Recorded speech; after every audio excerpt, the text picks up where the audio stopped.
Okay, welcome back, everyone. Hope you all had a... Welcome back, everyone. I hope everyone had a very nice lunch break. I thought that we could try to tidy up the agenda somewhat, and I recognize that there are some items that might be quick releases. I will acknowledge Councillor Fletcher when she's back in her chair, but since Councillor Cressy's hand is up, you want to go first? What would you like to release? And I'll go slowly so the clerks are ready. Item T 31.60. That's construction staging. I'm going to move that to council without recommendations, as we're still working with transportation staff on it. And then after we've dealt with that one, Chair, I can do 61 and 62 as well. Okay, so why don't we just read these title into the record? So TE 31.60, construction staging area time extension phase 1, Adelaide Street West, 19 Duncan Street. There's a motion on this. There's a motion to move this towards City Council without recommendations. All those in favor? Any opposed? That carries. Thank you. Now we're moving to T 31.61, construction staging area, Bremner Boulevard, 16 York Street. Councillor Cressy, what would you like to do with that? I can move staff recommendations for that one. Okay, all those in favor? Any opposed? Carried. TE 31.62, construction staging area, time extension phase 1, 19 Duncan Street. Yes, I have a motion, if it can be an amendment that can be put on the screen. This is to change the timeline from a 6-month to a 1-month extension, with a report back. Okay. All those in favor of the motion on the screen? Item is amended. That carries. Thank you. And then I think we can go to Councillor Fletcher. You would like to release? Go ahead. 80. Which would come back on May 2nd, please. Okay, so that's TE 31.80, parking amendments, Wagstaff Drive. Come back on May the 2nd. Motion on the screen to defer. All those in favor? Any opposed? Carried. And Councillor, would you like to deal with number 8? No, I'm dealing 89 to approve staff recommendations. I was holding it. Okay. And then number 8. Hold on. TE 31.89, proposed installation of speed bumps, Wagstaff Drive. Motion to approve staff recs. All those in favor? Any opposed? Carried. And then 8, if that's ready. And the clerks say that it is ready. Thank you. That's going to council without rec in order to get the boundaries sorted out. Okay, so let me just read this into the public record. TE 31.8, 675 Commissioners Street, City Initiative Zoning Bylaw Amendment Application, final report. Councillors move the motion on the screen. This is going to City Council without recommendations. I think I have to move new business as well. Do I have to move part lot? Is there a supplementary report? No. Not on this. Okay. So then we can vote on this item as it's before us. All those in favor? Any opposed? That carries. Thank you.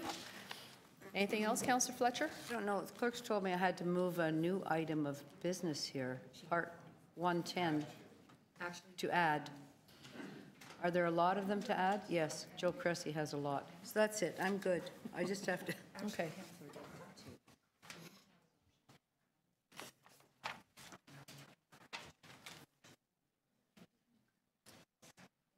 Can I get a motion to add item number 107 to 110 to the agenda?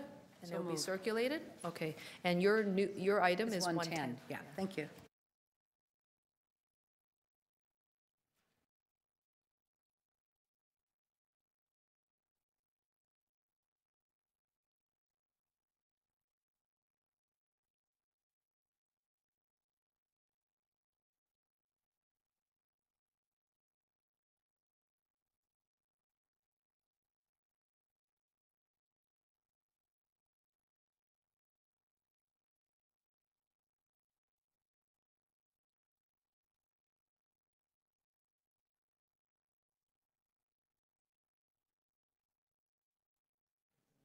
Okay, so we are now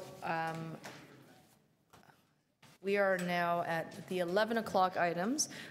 Still, TE 31.20, intention to designate under Part 4, Section 29 of the Ontario Heritage Act, 1132 Broadview Avenue. We do have a registered speaker. Hi, Andrew Pruss, if you want to come to the front of the room. Are there any other members here who are interested in speaking to this item? Please let the clerk know. Andrew, when you're ready, you've got 5 minutes. Thank you, Madam Chair, and members of Community Council. We provided a letter to Community Council, and also our client has, the owners, the Salvation Army. And I just wanted to briefly speak to some of the points in my letter. We've been acting for the Salvation Army for some time, and we wrote an HIA last year where we recommended designation of this property. So we are fully in support of designation of the property. It has been long-standing. It's been identified for a long period of time as a property of significance. But we do have concerns about some of the attributes listed, about the detail in the attributes, because once this property is designated, those attributes are the representation of the value of that site, and we're concerned that they should be accurate and properly represent the value of the site. And so we've identified a number of concerns we have in our letter, and I just wanted to bring that to your attention. And further to that, we also at ERA have evaluated the value of the administration building, which has been identified by Preservation Services as being of significance, and they're recommending that it be included in the description. We disagree with that, and we would recommend that it not be included. That in fact it does have a history related to the Salvation Army, but that doesn't necessarily mean that it merits inclusion and being described as part of the designation of this property. And I'm available for questions. Okay. Thank you very much, Andrew, and there may be some. Are there any questions? Seeing none, thank you. Any other members of the public here to speak to item number 20? Seeing none. Members with questions for staff? There are none. Members to speak. Board 29. Councillor Fragedakis. That's me. Thanks, Madam Chair. So I'm going to be moving the recommendations that came from staff through the Preservation Board on this item, and just to again thank Mary and team for bringing this forward. This has been a long-standing issue in our community that this designation happens. So I want to thank you on behalf of hundreds of people in the Broadview neighborhood who have been waiting for a very long time. This is actually one of the oldest communities, probably I think the oldest community in the city of Toronto that was around since the 1790s. And this actual house, the coach house in particular, has been around at least since 1888, which it appeared on a tax assessment roll. So the property is extremely significant. The coach house is particularly significant, but the entire property has many, many attributes of cultural significance, from for that route being an Aboriginal road through to the founding of the City of Toronto and, excuse me, the then Township of East York. Okay, thank you very much, Councillor. Motion before you, if you just recommendations from the Preservation Board. There's a request for a recorded vote. Please raise your hand to indicate your support. Councillor Mihevik, Councillor Fletcher, Councillor Cressy, Councillor Wong Tam, Councillor Fragedakis, Councillor Layton, Councillor Perks, Councillor Troy, Councillor Matlow, Councillor McMahon, and Councillor Bailao. Thank you very much. We now proceed to TE 31.23, residential demolition application, 45 Salter Street. I recognize there are 4 addresses that are very much similar, so anyone here to speak to 45 Salter Street? You want to come to the front of the room? And are you also here to speak to 47 Salter, 49 Salter, and 51 Salter as well? Okay, so will you be able to prepare your deputation and... Okay, please go, proceed. It's Brian Parker, and I am a registered planner on behalf of the applicant the owners of 45-51 Salter. The applicant I'm here to simply clarify the record here. My client applied through the normal course for a building and demolition permit for these 4 row houses, and that was applied in February.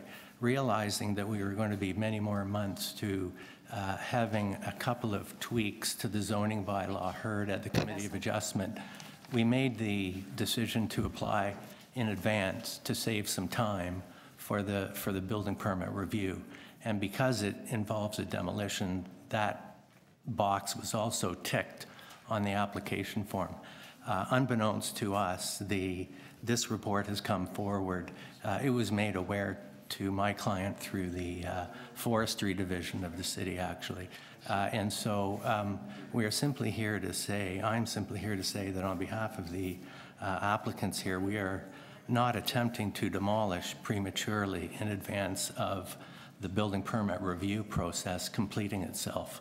So the application, it was simply a timing consideration to at least have the structural side of the building permitting considered while we were waiting for the minor variance hearing at the committee. So rather than having this matter, having the demolition permit refused, we would prefer to have this matter deferred pending the outcome of the building permit review, which is ongoing.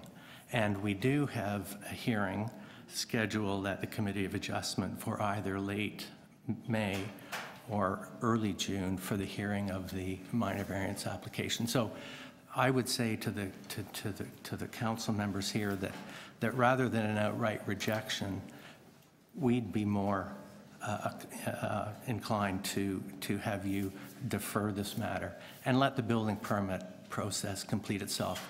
Again, there is nothing, we're not attempting to demolish in advance of holding a building permit. Okay, thank you very much, Mr. Barker. Are there any questions? Councillor Mihevc. The adjustment process, then the building permit process, then de facto, your demolition request will not need to even come before this committee. That's correct. Right. Okay. Okay. Thank you. Thank you, Councillor. Councillor Fletcher. Yes. Now, did you have, these are fairly old, very distinct homes that you have a demolition permit in for, are they not? They are older homes, for sure. What year were they built? Early 1900s, I believe. Just early 1900s? Yes. Are there distinct windows and distinct features? I'm not certain. Are they Councillor 4 Fletcher. separate houses, or are they 4 separate entrances in one large? They're attached. You could consider all them. attached. You could consider them to be 2 pairs of semi-detached dwellings. They're not all They're a attached. row of 4. that There are a are row of attached. 4 that are all attached. That's correct. Which they're row house, all attached. Yeah. Distinct features. Now, did you have a heritage assessment on these properties? We have not been asked for a heritage assessment of the property. I know you weren't asked, but did you undertake one? We have not. To my understanding, my client has not. Your client didn't think that that merited a look as part of your application? We applied for a building permit, and that's going through its course.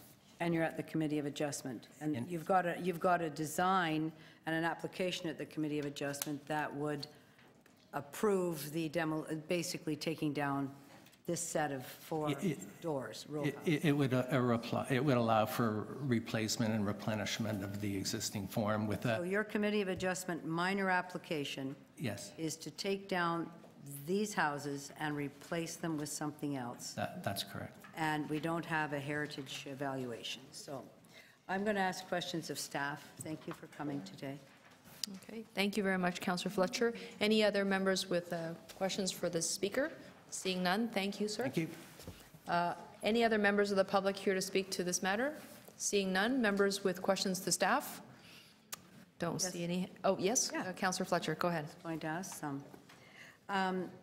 This is going to the, first of all, I'm going to ask Ms.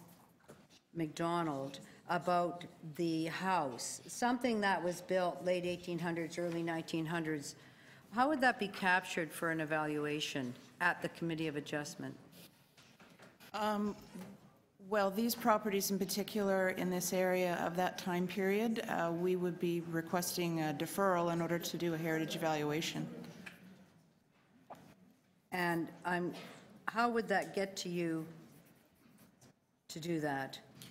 It would not get to us except if we were advised by a member of the public or a local councillor that there was a concern with heritage on the property. So without these demolition permits in front of us today, we would not be aware that there may be a very distinct heritage value in these homes, and the Committee of Adjustment may approve to demolish them, at which point I'm just going to ask Mr. Angelucci, if the Committee of Adjustment approves that, what does the city, what can you do from the Buildings Department, or what can we do at that point if they've approved that? So the Committee of Adjustment doesn't approve the demolition. They would grant the, They would approve the demolition by approving the new, they would grant variances that are necessary for Correct. the new proposal or new which development. would include require the demolition of this building. Generally, that's correct. So then Right. what would happen is, once the Committee of Adjustment approves the variances that are necessary for the proposed redevelopment, when Toronto Building completes its review and issues a building permit for the new buildings or structures on the site, at that time, we would issue the demolition permit associated with that work as well. I just want to be clear on that the Committee of Adjustment approved the application, and the application indicated that home would be removed in order to accommodate the new design or the application, the variance, then you would be required to issue a demolition permit because it had been approved at committee. Upon issuance of the building permit for the replacement building, yes, we would be required to issue the demolition permit. Let me try it again. If the Committee of Adjustment says they're able to replace the building with another building, you would have to issue a building permit. Is that correct? Correct. Okay, So the building permit would be issued for the replacement. I understand. And at that point, you wouldn't be coming forward looking at refusal. No, at that point, you would be precluded. Once there's a building permit for a replacement building, you would be precluded from refusing the demolition permit unless the properties became designated. And the Committee of Adjustment is not required in any way necessarily. They can make a decision against heritage should they like. The Committee of Adjustment would make its evaluation based on the four tests in the Planning Act, and of course would take into consideration any heritage context of the buildings in making their I think determination. I'm just going to ask that again. They can make a decision that would override a heritage feature or factor.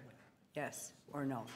Well, currently, these buildings are not listed or designated as heritage buildings. If the buildings were listed or designated as heritage, the Committee of Adjustment can still grant variances based on the tests in the Planning Act, but they would concurrently, through the building permit process, would need a heritage approval permit for the renovation of the buildings or alteration of the building.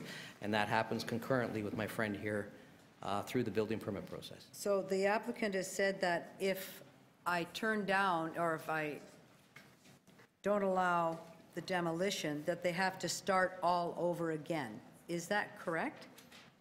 No, the current application before Toronto Building is still there. What we would do is wait until we've got the planning approvals necessary for the redevelopment, issue the building permit for the redevelopment, and then would issue the demolition permits.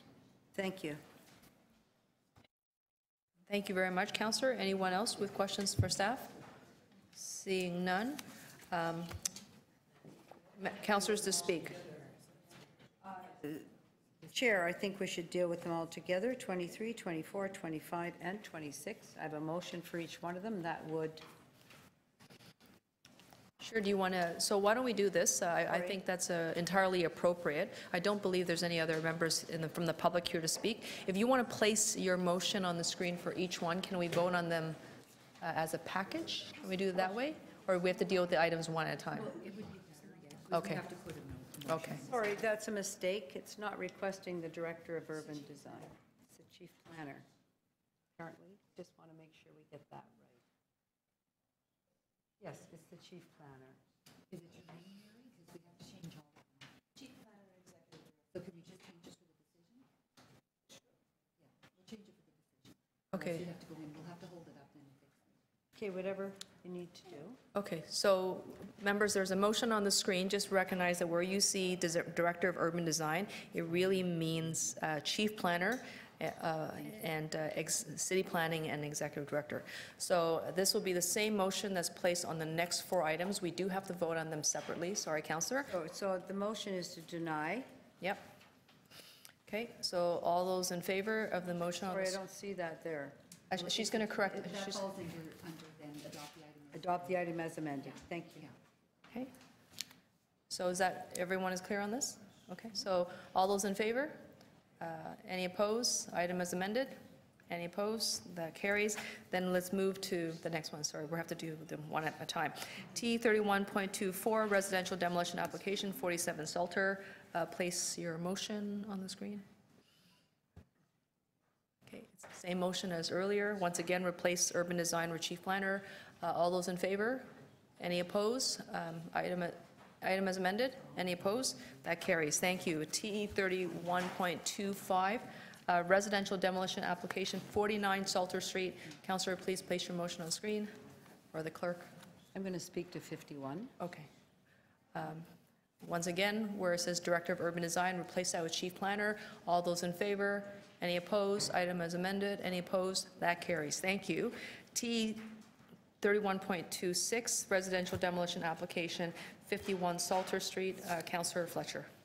Yes, I just wanted to quickly say that I am moving the denial of the demolition permit, moving the staff recommendations, and have thought about what the applicant has said, but have been given the assurance by buildings that it does not slow down everything that's happening, that it's simply sending this now to Heritage in order to have a look at it.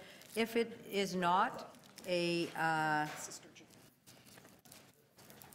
rewarded with a heritage evaluation, or there's no heritage characteristics in this distinct housing, then it would proceed to Committee of Adjustment, proceed to a building permit, and I believe the demolition permit wouldn't even have to be there. So that's what I understand from Mr. Angelucci.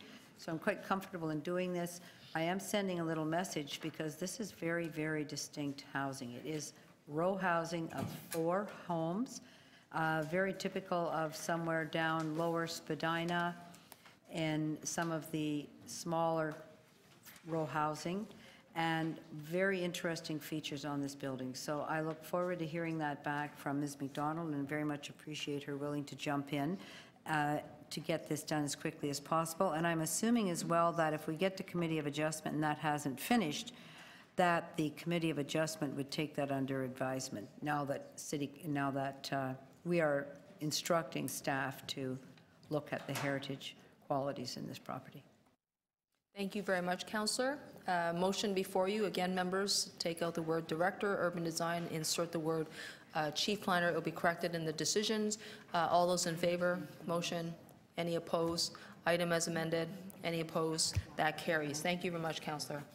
Our next item is TE 31.27, residential demolition application 134 Gerard Street East. Giuseppe Ladato, are you here? Welcome, sir. Nice to see you. Your clock is on your left-hand side, right on the wall. I will begin it when you're ready, and you will have 5 minutes. Take your time, please. First of all, I would like to mention that my property is commercial, not residential. It's commercial. Then the reason I want to, the building has been built in the 1890s, and needs a new ceiling, new floors, new pipes, new electric system, everything. And the cost, the minimum was 350,000, which I don't have. So my idea was to tear the place down and use it as a parking lot for temporarily until I put it for sale. Because I don't have the money to build all those things, to repair it. And it's commercial. That's all. Okay, thank you very much, sir, for your comments. Are there any questions for the speaker? Okay, seeing none, thank you, sir. If there are no other members of the public interested in speaking to this matter, I will ask if there are any members with questions of staff. Seeing none, members to speak. Councillor McMahon. Thank you very much, and I will, I'll be moving staff recommendations on this, which is to deny the demolition because there's no proposal for anything new there.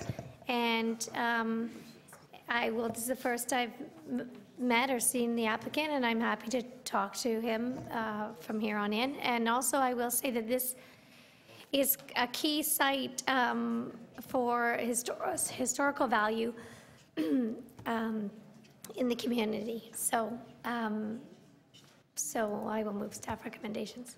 Okay, thank you very much, Councillor. Anyone else to speak? Seeing none, motion's on the floor. All those in favor? Any opposed? That carries. Thank you. Moving along, T 31.28, request for a fence exemption, 36 Berryman Street. Are there any members of the public here to speak to this matter? Hello, sir. Welcome back. Nice to see you again. Hello. My name is Larry Hewsam. I'm the owner of 34 Berryman Street, beside 36 Berryman Street, and I was the one who filed a concern with the height of the fence. The fence is oppressively high in an small urban backyard. However, we went through mediation, and we do have a signed agreement between ourselves. The agreement is to maintain the fence, but to do 3 clear cutouts in the fence to make it less oppressively high. I believe you have a copy of the agreement, or do you want me to try and put it on the screen here? Sorry, sir, you won't need to move that because I will be attaching it to the approval. Okay. So I ask that if you're going to approve the fence height exemption, it be conditional on the agreement being in place. Okay.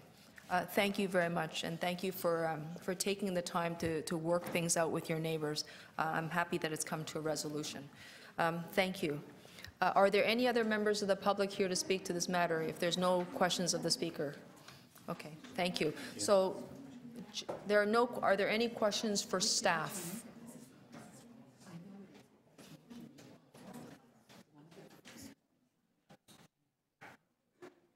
Yeah, so Larry, just want to let you know, I will be moving the conditions that have been negotiated between you and Mr. Hiscock. However, the clerks are still working on those conditions, so we're just going to stand this item down, but we will be dealing it probably within the next 10 or 15 minutes when they're ready to deal with it. Okay, so we're going to jump over item number 28. We'll come back to it, and let's go to TE 31.29. Request for a fence exemption to the Toronto Municipal Code, Chapter 447-51 Don Valley Drive. We have members of the public who are here to speak to this matter. First speaker is Beverly Vagados, followed by Joanna Sables. Welcome. Beverly? Okay, and the clock is on your left-hand side. If you can just make sure the light in front of you is pressed so the microphone indicates on.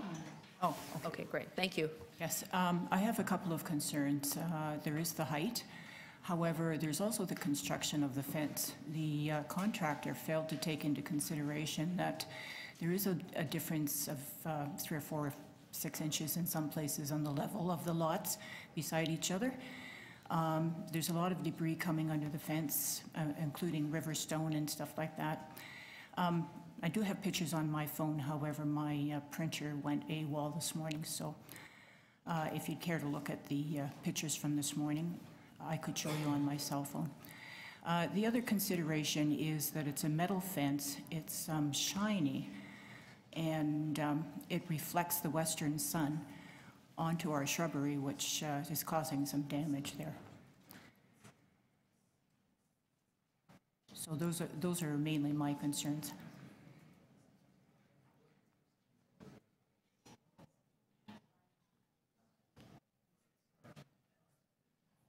Okay, yes, thank you very much. I apologize. Are there any members with questions for the speaker? Seeing none, thank you. Thank you, Beverly. I'd like to call Joanna Sable. Joanna, are you here? Okay. Come on up to the front of the room.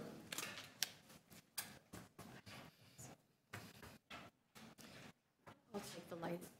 Yeah, if the light is on, then the microphone is hot, so you can proceed. Thank you, Madam Chair and committee. Forgive me, I'm not overly comfortable at this sort of thing, so I'll do my best to. You're doing great. Be clear and precise. Oh, thank you. I did give you all a package with letters, et cetera, from architects, landscape architects, neighbors, et cetera. And I also have, I have pictures that are a little bit better of the fencing. That's okay. Do I put them face up? Like, they're not even really good there, but, oh, I think it's the, you can't really see the coloring, I think, is the issue. I have 3 sets. May I pass the pictures just so you can have a better look at the metal and see the lack of shininess, et cetera? If I can ask you to put that onto the overhead projector, facing you, facing up, our staff will try to make some adjustments on the visual. Sorry. It's okay, we can see I it. did 3 copies. I think it's pretty clear. Not enough. Please, continue speaking. Well, I'm not sure what I'm supposed to speak of. The fence on my property is legal height. It is on my property. The property was surveyed less than 2 years ago, resurveyed. The fence is 3 inches over onto my property, so it is solely my fence. The fence was replacing a fence that was in existence. The neighbor had actually attached a fence to my decking. My decking was going rotten, so I had to replace the fence. I did not change the height of that fence whatsoever, and those the metal panels are legal height. On top of that, each panel is encased in wood, which will automatically, and higher than the metal, which means that the conductor would be the wood. On top of that, as you can see, we do live on ravine properties, so there are massive amounts of trees surrounding my property, again, conductors of electricity far before my lower metal fence. The interesting thing about the metal simply is that I did the entire house, as you can see, for environmental purposes 23 years ago. We use only sustainable materials within the house. We have an R value that's still higher than most normal houses today. And the fence was done for aesthetics, but also because of the respect for lack of wood and lack of abused materials. So thank you. Great, thank you. Anyone else speaking? You have the time. I'm sorry? Did you want to add anything? Just that you do have in front of you also letters from both sides, one neighbor directly beside me and one neighbor's 2 beside, that are beside the Mrs. Vergado's, and they also can see my fence, and there's a letter in there from them as well. Okay, thank you very much. Thank you Are very there much. any members with questions for the speaker? Okay, Councillor Fragedakis, don't go away. You've got some questions from a councillor. She's not Joanna. It's Yeah. okay. Thanks so much for coming out. I was just wondering, have you attempted to reach out to your abutting neighbor with respect to the fence, which I know you said is entirely on your property and is a replacement fence of a fence that was there that was falling apart, in an attempt to come to some kind of agreement with them, because she's come here in opposition to your exemption? I've never received any opposition. I do recall that my gardener was not pleasantly taught, not gardener, excuse me, the landscape, whatever you call them, landscaper and architect, and they were spoken to quite tersely. And in all honesty, nobody's ever approached me with any concerns. And the fence was entirely built, and then the complaints were lodged, not during when the first panel went up, etc. But have you had, so this is the first you're hearing about opposition to the exemption of the fence? No, I've heard about the opposition only within the confines of your council and letters from like when the when one of the guys came up, I'm sorry, forgive me, I'm not sure about the terminology, came to speak to me and say, we think your fence is an illegal height. I said, please come over. It was not an illegal height on my side whatsoever. In regards to the rocks falling below, I do respect that. I have had that gardener come back and replace some fencing. It's very difficult, as you see from the base, because we live on a ravine, they have 2 fault lines on their property, so their property drops twice. Mine is actually the last flat property. And because we're not allowed to go on their property, it's very challenging to try and work backwards. So we are doing the best we can and respect that the rocks have fallen. We will be, it's already been addressed, and I actually made a phone call this morning again because it has happened a few times, and I have fixed it as soon as I've been able to notice it. So the report says that there's that the fence, the proposed fence, well, it's not really proposed because it's actually in existence, has an issue with respect to height. So you're saying that in terms of height, there is no issue with the height, yet the person who came out and measured it is saying something else. So, I mean, have you tried to understand what it is that they're measuring? I'm going to ask staff separately, so I'm trying to figure out what the issue is, because if you're saying there's not a height issue, they're saying there is a height issue, like where are they measuring from? Where is your landscape measuring from? That's a very fair question.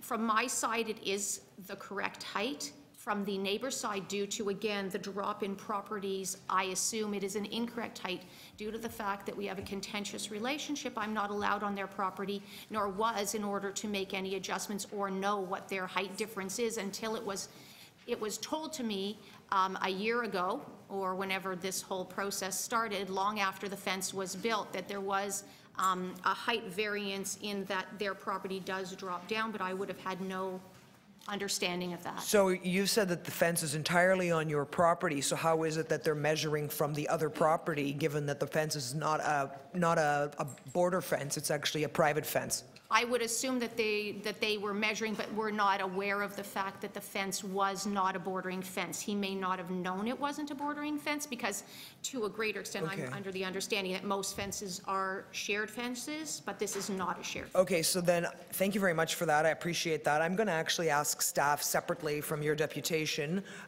questions about that, because that's actually concerning, because if they don't realize that the fence is entirely on your property, and that it is of a, excuse me, a height that's not in violation of any bylaws, then I'm not really sure why this item is before us. So thank you very much. I don't have any other questions, Madam Chair. Thank you. Thank you very much. Are there any other members of the public here to speak to this matter? Okay, seeing none, thank you very much, Joanna. Thank you very much. Then we will ask members for questions for staff. Councillor Fragedakis, you go first. I have questions of staff. Excuse me, Madam Chair. I have questions of staff, but I don't see the staff person in the room to ask questions to. Sorry, are you MLS? Oh, okay. Sorry, Madam Speaker, can you hold my item? Yeah, so we'll come right back to this. I'm ready to dispense with item number 28. We had originally held that down to allow the clerk to prepare the motion. If I can ask him to put the motion back on the screen. This is the request for a fence exemption, 36 Berryman Street. I will move to approve the fence exemption with a series of conditions that have been negotiated between the 2 adjacent property owners.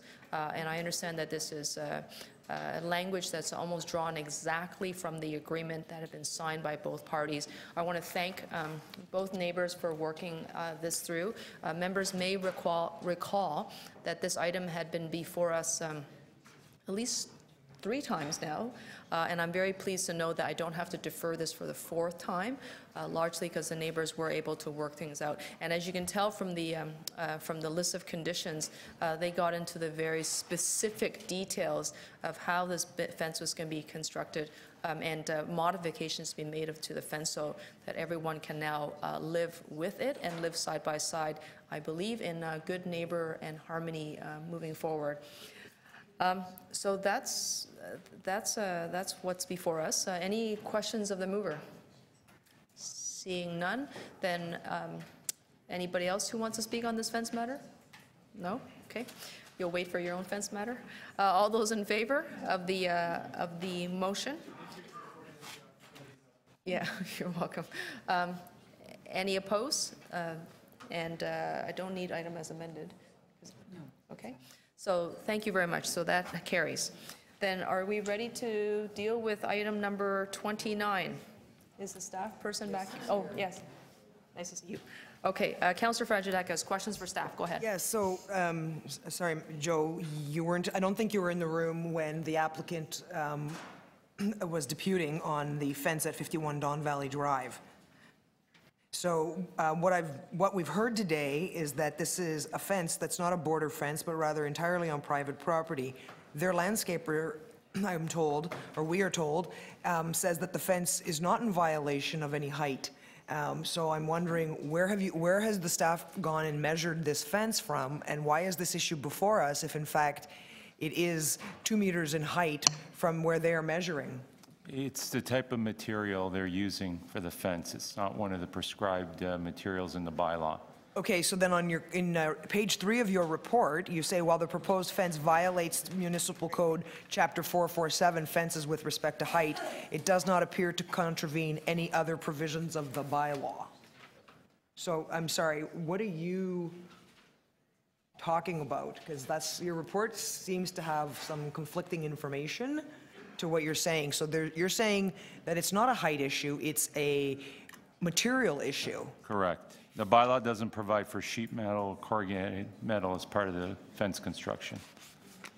Okay, so then what is it about the maximum height restrictions? Just one moment, Councillor.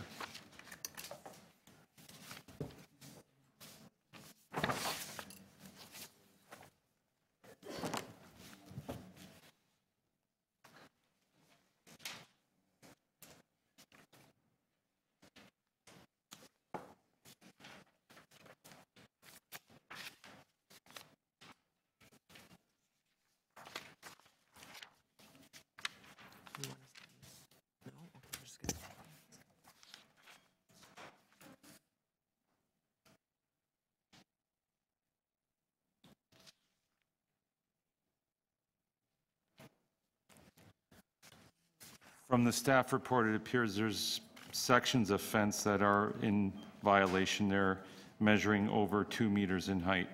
Again, what I was saying to you, what I said was, the applicant has said that they've measured from their property, and their measurements from their landscaper says that the fence is not in violation. Where is the staff measuring from so that they would have your recollection, or what you're reading and what is being told to us They would have today been are in measured direct conflict from with the each other. grade of the property that's applying for the fence exemption. Well, that's not what we were told today from the applicant. So, Okay. Well, I'm not sure the applicant was present at the time we measured, Councillor, so I'm not quite sure. so how did you gain access to their property since it's a private fence? You would have had to get into their backyard. Yeah, again, I'd have to confer with staff. I'm not sure, Councillor.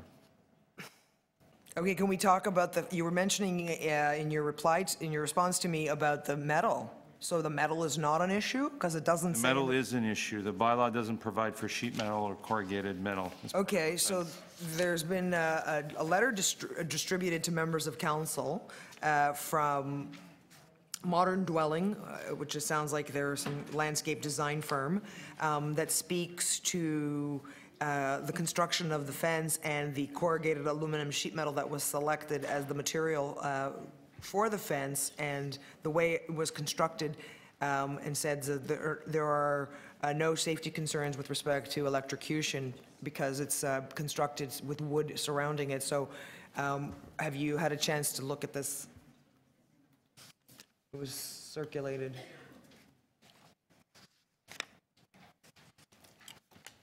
I don't have a copy, Councillor. I'm sorry.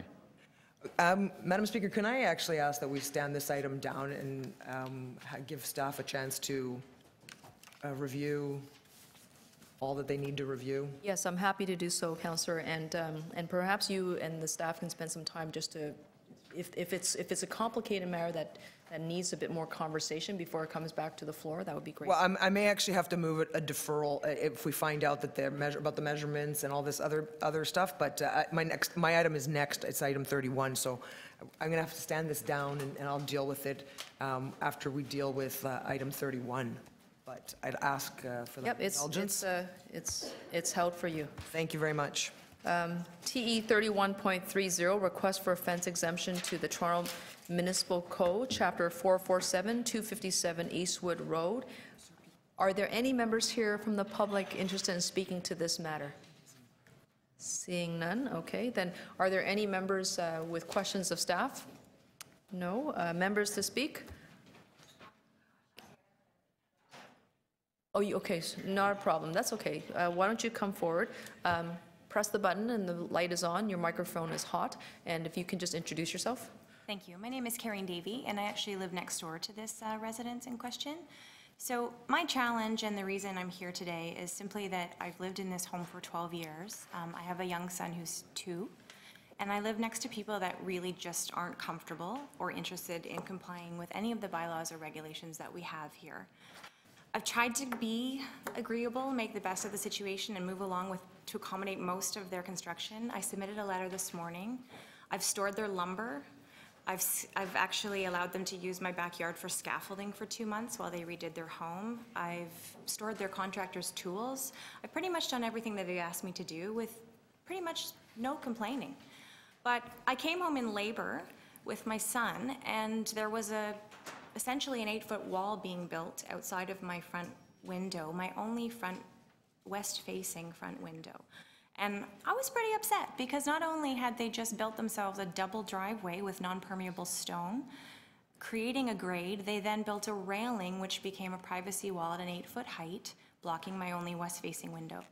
So together with my neighbors, I submitted this, this complaint because there not only was this front fence in question, they also then built a back fence with the highest height of 7'4" in the lowest point of my yard. Due to the fact that I have been so accommodating and I am so extremely frustrated by this, it's important to me that you understand what we are dealing with, and unfortunately these citizens just don't really want to be part of our community. Mary Margaret took the time to come to my house to see the space on Saturday, and I learned at that time that they are considering the fence to be compliant.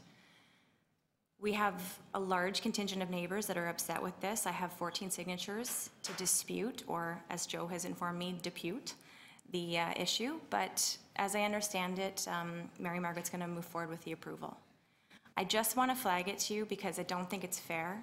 I don't think it's setting the right example for our neighborhood, and I'm really, really uncomfortable that people can just continue to push the envelope, build these structures with no permit, and impact everybody on their street, particularly their next door neighbors.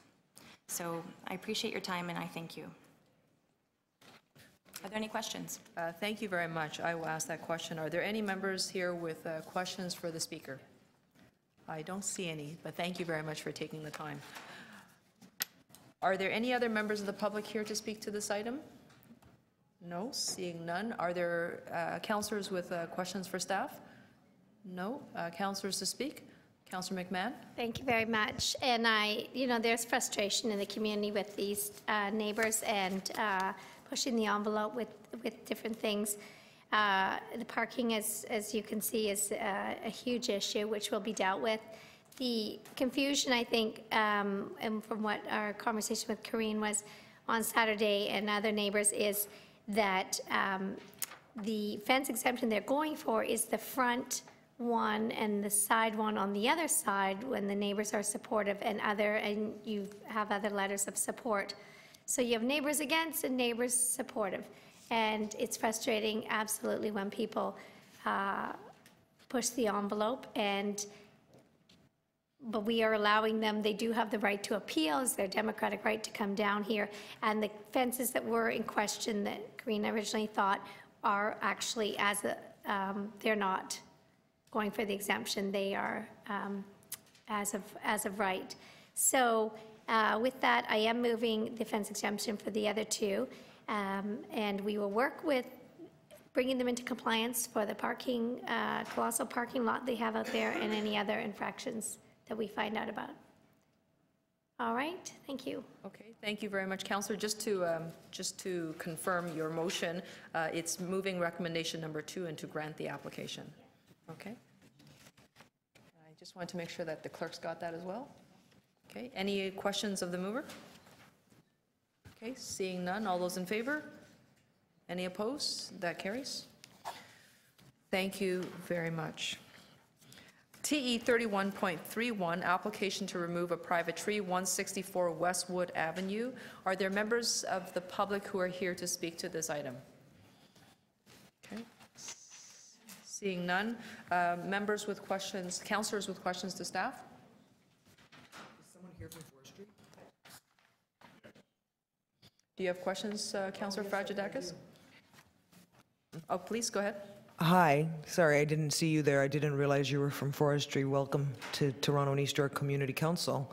I was just wondering, I know that I've personally gone out on a site visit with one of your colleagues to see this tree, know this tree quite well, given the infill housing that was built right next to it. So I'm just wondering, has the applicant submitted with their application their own arborist report? Because your report has staff comments, but I don't see if they've provided you or anyone with any reason other than, I guess, they are fearful that the tree is going to come down in a windstorm, of any other reason as to the health, or questions the health of this tree.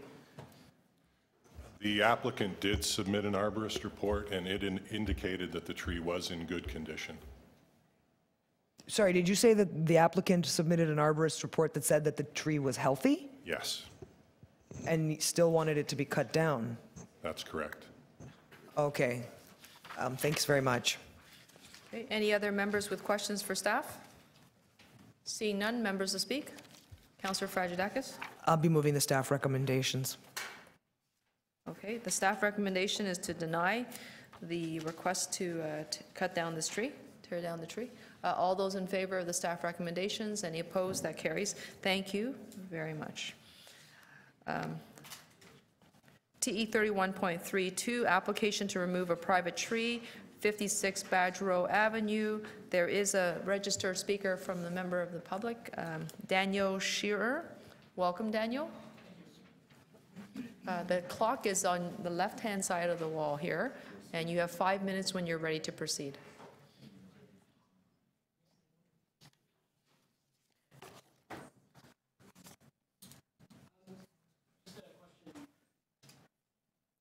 When the light is on, your microphone is on. Great, thank you. Question of clarity. Do you have materials, all of the back and forth exchange that had been submitted so far? If you have submitted them in advance, then they will be on our desk. Okay, Be gotcha, circulated. thank you. Okay. So, yes, I'm here representing both my family and our next door neighbor at 56. I'm at 58 Badge Row Avenue. It's, our neighbors are Rob and Ali Watt.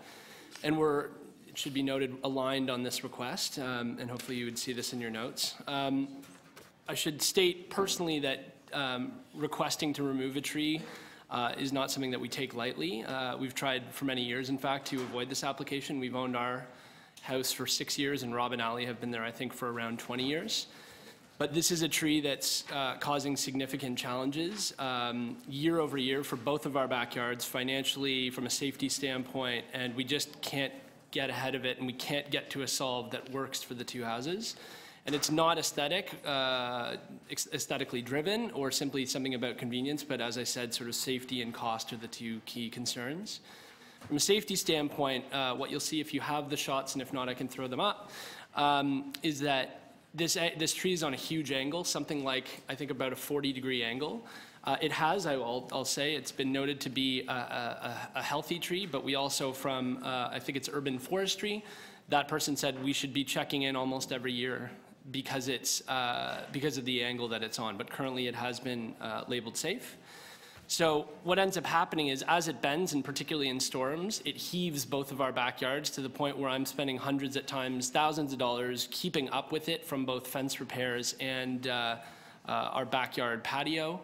Also, because it heaves, it creates sort of an undulating terrain, and I've got two young boys, and as recently as just a couple weeks ago, one of my kids fell over one of the roots and actually chipped both of his front teeth.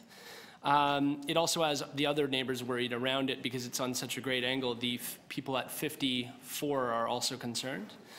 As I said, from a cost standpoint, it costs us at least a few $100s absolutely every year, for both backyards.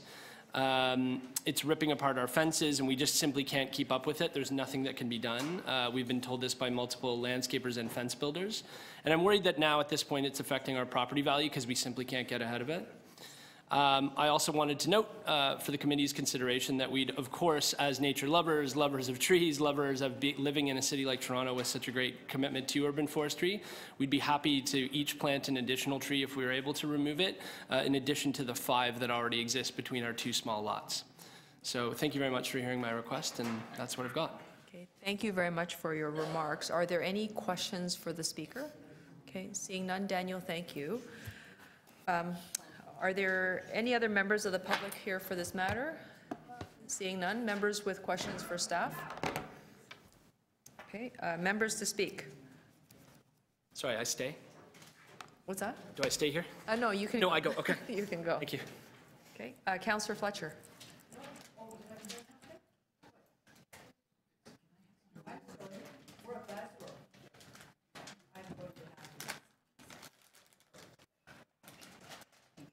I'm sorry? Okay. The staff recommendation to deny the request to remove the tree. Moving of the staff recommendations are before us. All those in favor? Is there no possibility you could ask a follow-up question? No, unfortunately, it doesn't work that way. Yeah, unfortunately, it doesn't. No, I had read the report previously. No, it doesn't quite work that way, but thank you. We've brought this matter into Community Council. A motion has been moved. We're prepared to vote on it. Sure. Before we vote, I think Councillor Layton would like to speak to this matter as well. Then. If I could, I'll be supportive of the staff recommendations. When you read the report, this is a large, mature, healthy tree. If we are to achieve our goals as a city of reaching a tree canopy of a certain percentage, above that we have now, we can't be taking out trees like this that provide such an amenity to the city. I appreciate the cost of maintaining trees and fences around trees, but we are here as the current stewards and owners of this land. This tree was probably here quite a bit before that, and so I hope it's here after that. The reality is that roots will grow and grounds will heave and trees will impact fences. And we're going to have to figure out how to accommodate the trees because they're the ones that are helping sustain our city as a livable and sustainable place. Okay. Thank you very much, Councillor. Are there any? I'm just going to hold this. You'd like to hold this? I am. Okay. The deputy. If we're holding the matter, then we will proceed to the next item, which is TE 31.33. Application to remove a private tree, 118 Withrow Avenue. We have at least 2 registered speakers, Han Ni Tang and Simon Cheng. Welcome, both. You each have 5 minutes, and the wall clock is on your left. Please proceed when you're ready. Great, thank you very much. I guess we've already heard about a tree that's slightly smaller than ours, and we understand that this is a mature tree. It's been deemed to be healthy. However, we also have a toddler who's less than 2 years old, and we have concerns about safety. We have maintained the tree. We would trim it, and we plan to trim it again. And I was surprised to hear that it was a few $100s every year, but for us, we've gotten quotes and it's been like 2,000 upwards. But besides the monetary side, it's more of a safety issue for us. We go back and forth. We drive to and from my parents' place and with a toddler, and we have concerns that the branches will injure our daughter, and we do not let her play in the backyard. Anyway, our neighbors on one side have 2 young children, and the other side, they don't have children, but they also, both sides are in support of removing this tree if we are allowed to. Basically, the tree is too large for the property, too close. We weren't aware that we could submit documents in advance, so I will ask my husband to perhaps, is it the projector that we can we do this? Does everyone have a copy of the arborist report by chance, or no? Just that. If it was submitted, if it was submitted earlier on, it would have been distributed to every member. Sorry, I wasn't aware, so we brought everything to show. Sorry, that's the page right there. Well, it's not showing up on the screen, so I'll just this one. Oh, so this is the arborist report, and if you can take a look at the diagram there, that's our home there, and that's the tree at number 1 with the asterisks. We would very much be willing to plant several trees in its place. We're very green, you know. We live a very we're very aware that this tree brings you know, benefits to the community, and we're all for that. We would plant several trees in its place. I don't know if that would do anything, but safety is a main concern for us. And our neighbors have written a letter, which we weren't aware, like I said, sorry about that we can share it in advance. But I'll ask my husband Simon here to show the letter, and I'll just do a brief reading. This is from our neighbors at 120 Withrow. They say, I'm writing this letter in support of my neighbor's request to cut down the tree in their backyard and replace it with another tree, or several. The tree is very close to the house, and the roots and branches are now impinging on my house as well as my neighbors. I recently had to redo the drainage system due to the cracked and clogged drain pipes caused by the tree at significant cost and without remediation. Furthermore, a branch from this tree fell on my deck during the ice storm December 2013, causing damage. The spreading branches pose an ongoing liability to my property and my family, and is reasonable to assume that additional costs will be incurred in the future, i.e. high winds and ice storms. Therefore, because the tree's proximity compromises the foundations and infrastructures of both properties, and its potential for more serious damage to life and property due to falling limbs, I submit that the tree be taken down and replaced with another tree further away from the house of 118 Withrow. So these neighbors at 120 Withrow are actually further away from the tree than we are, and yet they recently had to redo their basement and dig it up. My husband will share some pictures as well as a receipt showing how they had to. Basically, my neighbor has cancer, and he had to basically dig up the basement and replace some pipes. I'm not sure about the particulars, but anyhow, I will pass it. Oh, let me add that we consulted with 3 arborists, and they concluded that the tree is too close to the house and too large. If we can plant trees away from the home, or several, that would be much appreciated if it can be considered. I'll pass it on to Simon. Hello, Council. So the picture I have up on the screen is from the work that my neighbor had to do for the drainage pipe that he had. You can see from the pictures there's significant damage done to the pipes with the root system coming in from our tree into their pipes. It completely blocked their pipes, and because of the extensive damage, their entire basement had to have been dug up and redone. So again, there's some just pictures that I'm going to go through of some of the rooting that our neighbors took during the process, and the bill of sale for the work that had to be done for his basement.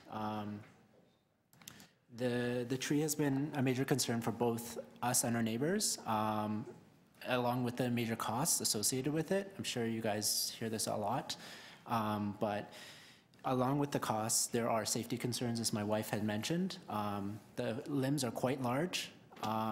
there's something that if one was to fell on one of us or our children, it would definitely be disastrous. There's also the issue of a power line that runs right next to the tree, which is another safety hazard. We don't know if that's something that needs to be addressed. Sure.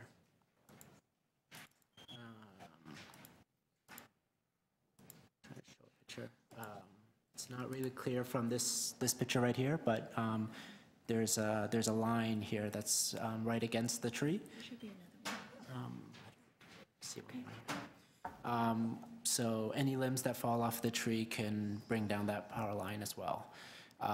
So those are our safety concerns in terms of the tree and our neighbors' concerns. Actually, one of the arborists mentioned that trees generally, a tree this size, 80 centimeters in diameter from the base, requires about 400 to 500 liters of water daily. So basically, the roots would grow on the top 2 feet and then, draw in moisture from above. And over time, we were told that it would crack the basement floors. So just wanted to add that and mention that. Thank you. Thank you for your time and consideration. Thank you very much for your remarks. Are there any questions for the speaker? Can you put back up the, you had a city card there? Yes. But turn it so I can read the whole thing, please. Sure. Not that one. Not that one. Not this one. You had an invoice and a City of Toronto card. That's a private card. That's part of our neighbors' work. You showed something to us Yes. earlier. Yes. It was the image of your neighbor's invoice for the That. drain work. Now, This can one? you flip that around so I can see that? And is that Toronto Water or Toronto Buildings? Building. There we go. And I'll ask, Buildings Department's not here right now. Effective drain pipe. Backwater valve.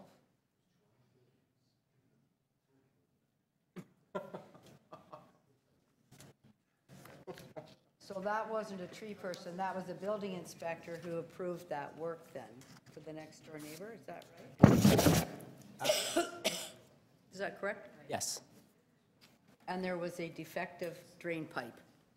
that's correct. Their drainage was backed up. They first noticed it when they were trying to flush the toilet, and they couldn't because that sewage line had been blocked.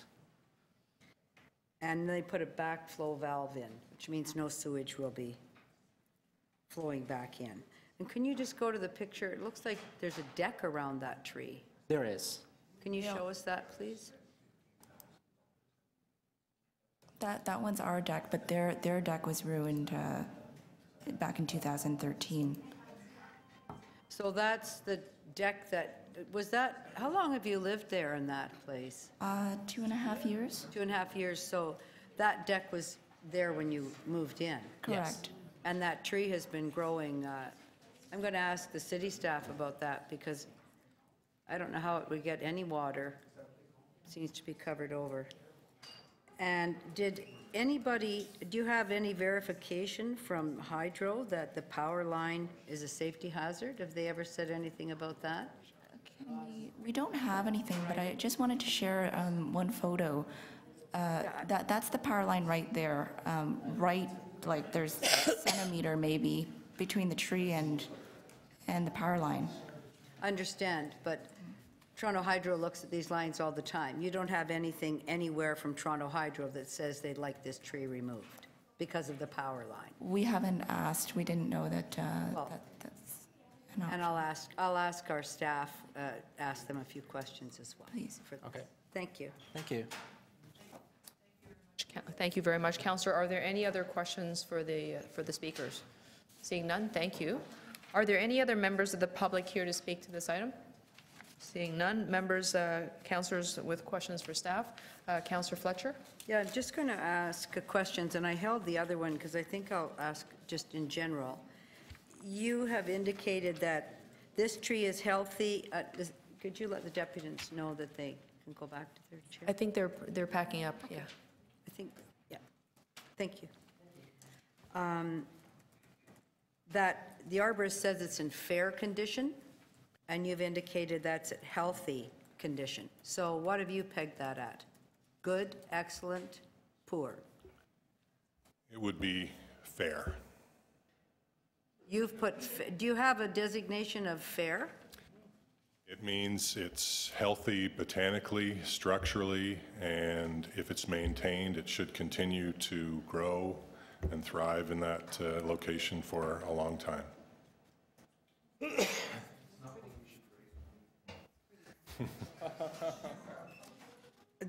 But that's the arborist. That's not your report. The arborist has said fair. That's correct. And you've given that what?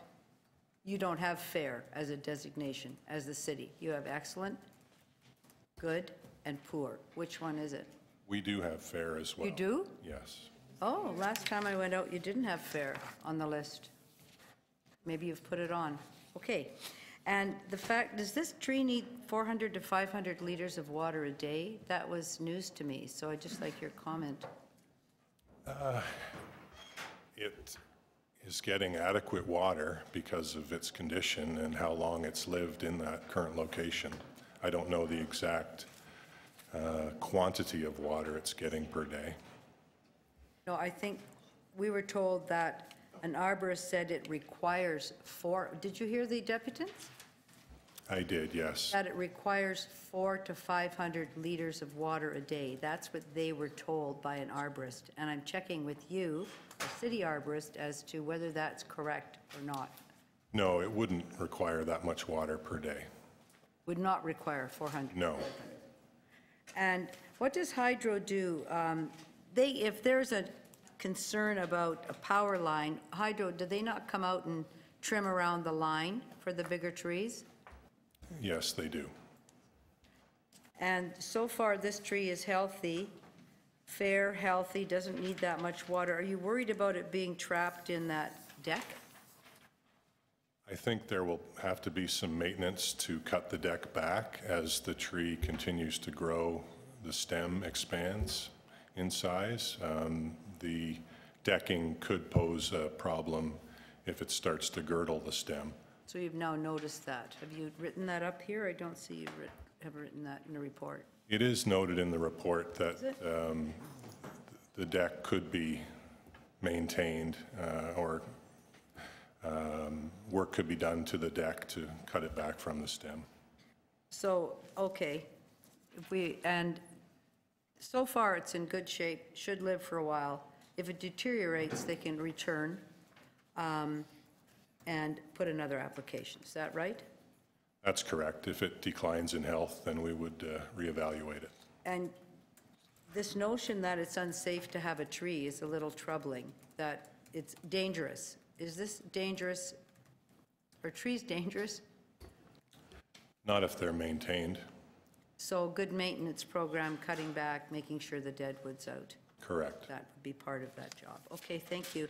And just on the previous one, which is actually, I don't think it's as big, but they're both silver maples. That's a native species, is it not? Yes, it is. So we're pretty low, and that is in good condition, not in fair condition. Correct. And it doesn't require 400 to 500 liters of water. No, it wouldn't require that much. Okay. Thank you. Thank you very much, Councillor. Any other members with questions for the staff? Okay. Seeing none, Councillor Fletcher. Thank you. I am going to move the staff report both for 32 and for 33. I appreciate people coming. I do have to say that, to speak to us, but silver maples are not that, they're big, healthy trees. They're native species. They're not considered weed trees in the city. They're considered very special trees. And they do grow to be quite big. Staff have said both of them are healthy to be maintained as long as they're being maintained well. I am a little concerned about the deck around tightening up and squeezing that tree, and maybe that might be dangerous if that happens. I'd consider the owners to have a look at that deck entry. And to suggest that if they decline, then they can come back and make another application. If they're declining within the next number of years. But right now, I don't see that they've declined to a point where we would agree to take them out. The tree health. Pardon me? Tree health declining.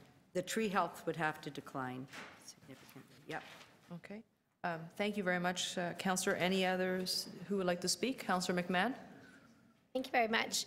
And I would just like to, you know, there's this crazy myth that is going around. We hear it time and time again on how the tree is the problem. I'm going to stand up for the tree. The tree is not the problem for destroying people's pipes. We know that trees will go, their roots will go where there's water.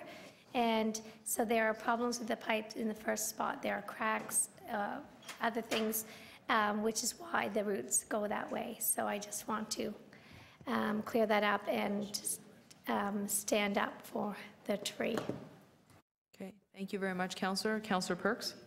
From sad and expensive personal history, I can concur with what Councillor McMahon just said, and I would like to remind the Deputy that the City of Toronto also has a grant program to help you if you've had a problem with your pipes, if you put in a backflow valve to control for flooding. So we know that this can be an issue for people, but sacrificing our canopy when it's really a plumbing issue isn't the answer. Thank you, Councillor. Anyone else who would like to speak? Councillor Layton. And thank you very much. And the pictures of the sewer pipe reminded me of 3 months ago, I had to replace our sewage pipe at the front of our house where there is not a tree. There's no space for a tree, but there is not a tree. And the pipe looked exactly like that, and it was because it was a 100-year-old clay pipe that collapsed. And so the rest of it filled in like that. It was not a pleasant experience. Toronto Water made it as pleasant as it could possibly be, given there was a sewage backup under my house. But that's what the pipe looked like. And the reality is a lot of these pipes were put in over 100 years ago, and one day will need to get replaced, and it will be very, very expensive. Okay. Anyone else who'd like to speak? Councillor Mihevik, would you like to speak to this matter? Or? Okay, you want to tell a story. Okay. Hang on tight to your stories. We can talk about those later. Anyone else who'd like to speak to this matter? No? Okay. Hang on to your story, Councillor Cressy. Then the motion is before us from Councillor Fletcher. All those in favor? Any opposed? Okay. So we're voting on 33 right now. That's okay. All those in favor? Any opposed? That carries. Thank you. And then going back to 32, I think Councillor Fletcher is ready to deal with that as well. So this is application to remove a private tree, 56 Badge Row Avenue. Go ahead, Councillor. Recommendation to keep the tree. Okay. All those in favor? Any opposed? Vote, please. What's that? We see a vote. Yeah. All those in favor? Any opposed? I didn't see a vote. Would you like a recorded Yes, vote? Okay, so why don't we ask for a recorded vote? Request for a recorded vote. All those in favor? Councillor Davis, Councillor Mihevik, Councillor Fletcher, Councillor Cressy, Councillor Wong-Tam, Councillor Fragidakis, Councillor Layton, Councillor Perks, Councillor Troisi, Councillor Matlow, Councillor McMahon, Councillor Bailao. Any opposed? Seeing none, that carries. Thank you. I would just reopen and have a recorded on the 33 as well, please. It doesn't have to be a reopening. She can just have a recorded vote. Okay. Okay. So we don't need to reopen it. You can just ask for a recorded vote. So we'll just vote on that matter again. All those in favor, recorded vote, indicate your support for the recommendations in the staff report. Councillor Davis, Councillor Councillor Davis, Councillor Mihevc, Councillor Fletcher, Councillor Cressy, Councillor Wong Tam, Councillor Fragedakis, Councillor Layton, Councillor Perks, Councillor Troisi, Councillor Matlow, Councillor McMahon, Councillor Bailao. None opposed. That carries. Thank you. Going back to TE 31.29, request for offense exemption to the Toronto Municipal Code, Chapter 447-51, Don Valley Drive. Councillor Fragedakis. I'm going to ask that this matter be deferred till our May meeting, and staff have agreed to go out and remeasure the fence and come back with a revised report if need be. Okay. So thanks. Thank you. Deferral motion on the screen. All those in favor? Any opposed? That carries. Thank you. And now we are heading to the 2 p.m. items. It is 3 o'clock. We are into front yard parking appeals. But don't get too excited, but you can get excited for this. I'd like to take a moment to just acknowledge that we have a retirement. Yes, it's Pino Pellegrini. Pino Pellegrini. I have some nice things to say. Can you folks all please? Yes, thank you, Nino. Thank you.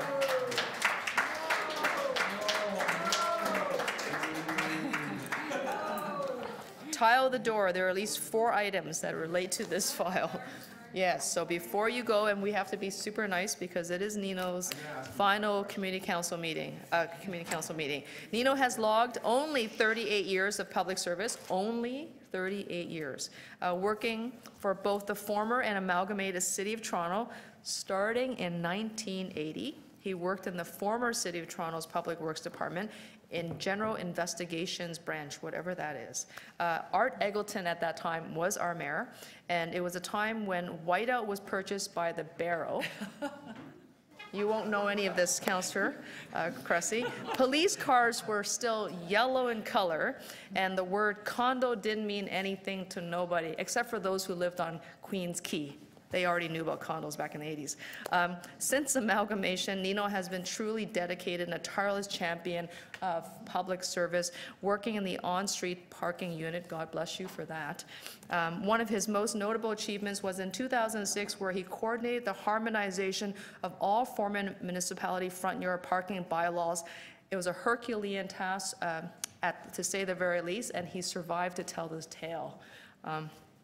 In 2015, Nino was promoted to supervisor, where he led the on-street parking unit and shepherded a number of significant policy and transactional reports through PWIC, as well as this and other community councils. Nino's contributions and leadership will certainly be missed by all his peers and members of council. And now we have 4 more items for you to work on and to answer questions. Keep those questions coming, folks. We want to keep him in his chair as long as possible before we let him go. Nino, thank you so much for all that you do for the city.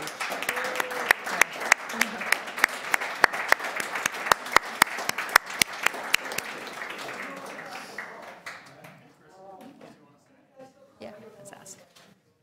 Okay. Nino, before we put you on the hot seat with questions of staff to these 4 items, would you like to share a few words?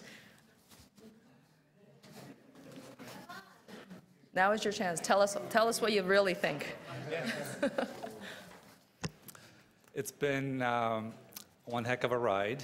I loved every minute of it. I'm not really sure if I'm ready for retirement, but after 37 and a half, close to 38 years, I think it's time. It's been a privilege working with a lot of you, majority of you, actually. No, sorry. Sorry, hold on. Let me rephrase that. But not all of you. Let me rephrase that. Tell us how you really feel. No, this council, this community council, it's been a privilege. There's others in certain areas, slightly different, but. Is this good answer? Thank you again, and that's the end of. Thank you, Nino. Thank Thank these you. items, and that's it. Thank you. Okay, all questions to Nino, pile it on. Okay, so, and members of the public, we have reached this exciting moment of the agenda. We're dealing with front yard parking appeals. TE 31.34, front yard parking appeal, 492 St. Clarence Avenue. Our first public speaker is Kaba Diaki. Yes, hello, Cabo, welcome. And you have 5 minutes. The clock is on your left-hand side wall. When you're ready, please proceed. I'm taking this time to, I would like to say thank you for your time and give me a chance to talk today. And congratulations to Dino. We have, I don't know, my area, we have a parking issue. I'm trying to solve this problem since 21 years now. So I hope today will be a good day for me. And I need exemption. I would like an exemption for the law for parking in my front yard. My house is the west side of the street, and we have no laneway. So, and my street, we have just one side parking too. So that's east side. And it's very, very, very difficult. So I don't know if today is a day for me. You can try to help me to solve my problem. Thank you, sir. Thank you for your remarks. Are there any questions for the speaker? No, seeing none. Any other members of the public? Yes, Councillor Davis, question? So there was an existing one when you purchased the house? No. Okay. So you put But it in? in 21 years, I'm trying to get that, to solve my problem, yeah. Request? Because the law is changing all the time. Are we on so number we have 34? Yeah. Request the owner install barriers to prevent the unauthorized parking. So there must be, you must be parking on the front now. Sometime, if you do shopping, so I park there just to, unload my stuff. Or sometime, I need to have a parking just to unload, my renovation materials. And it's very hard. So on the street, we don't have any space to park. Oh, I see. And I'm looking at the picture. most So you of, have paved over the whole front yard. huh? Is this your house? 492? 492 St. Lawrence, yeah. So you paved over the whole front yard? That's right. Why did you do that? Because I was expecting to have a parking permit one day. So you knew you had to have a permit?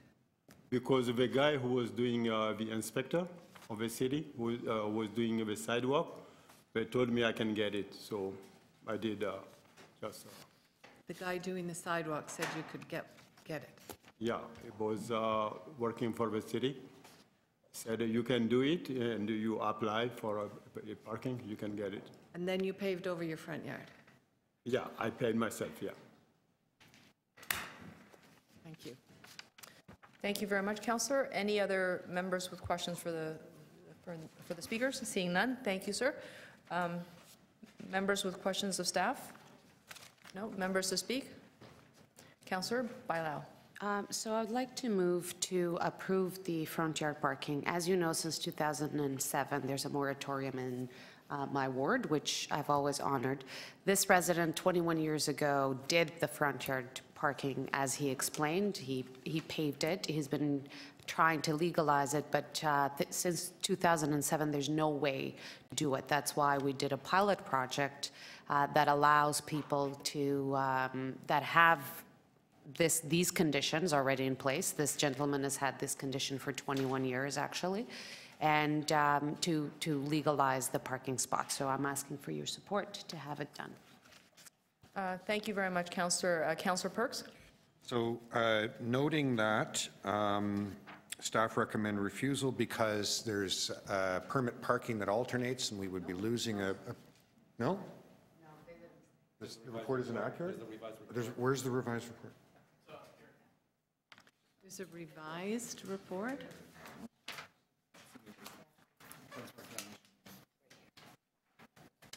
Okay, staff have noted that there, the space can't meet the minimum required 5.3 meters, that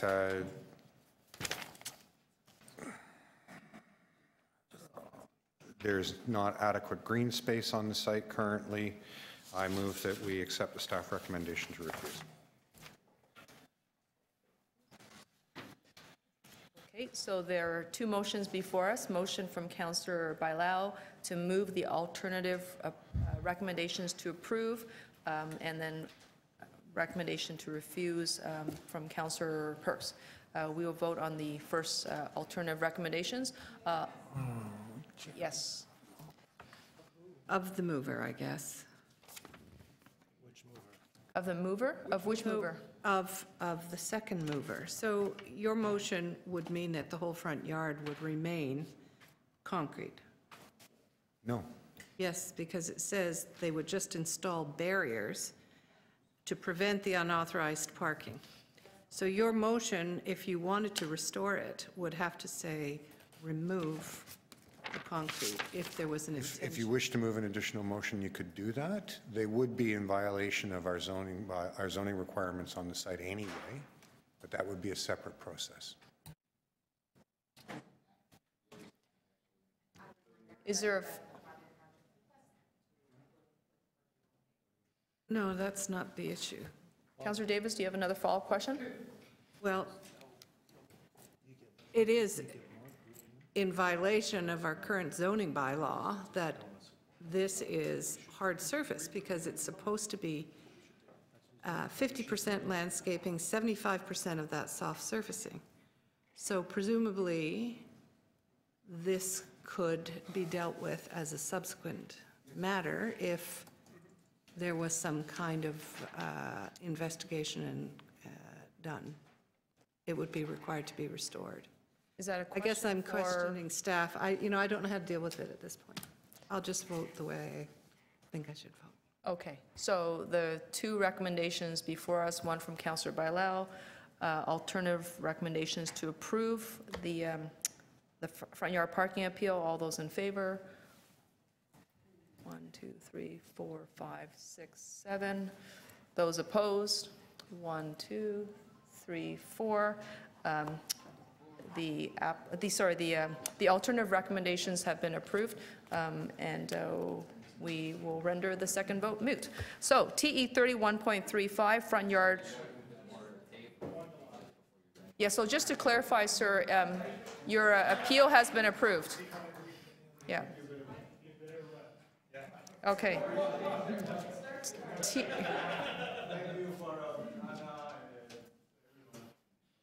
Great. 21 years. T 31.35 front yard parking appeal, 121 Browning Avenue. Are there members of the public here to speak to this matter? Yes. Oh, you're here for this, sir? Please come on up. Take a seat at the front. Choose any microphone you want, and make sure the light is on, which means your microphone is on. And you have 5 minutes when you're ready.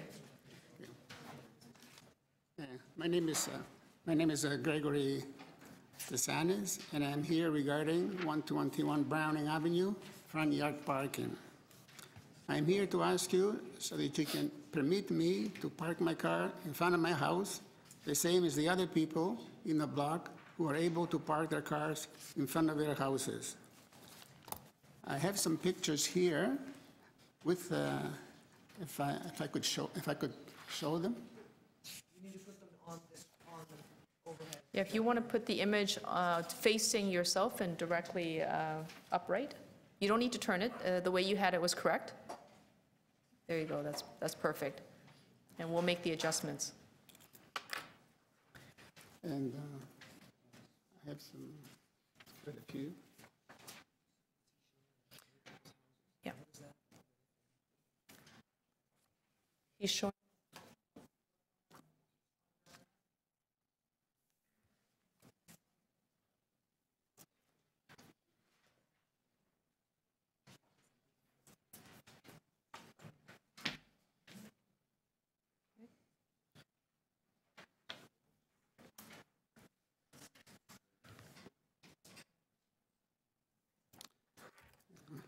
These are all the people who have a parking pad who are able to park in front of their houses.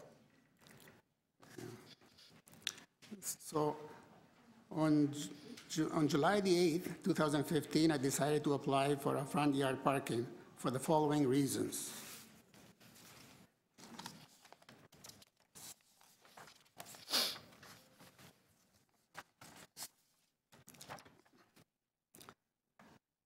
My mutual driveway does not exceed 2.2 meters.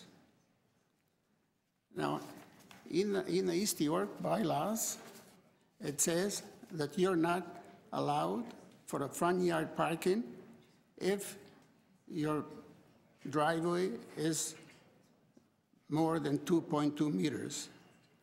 Well, my driveway is not more than 2.2 meters. And I can prove that to you. I have a drawing here of the driveway, which proves that my driveway is not bigger than 2.2 meters.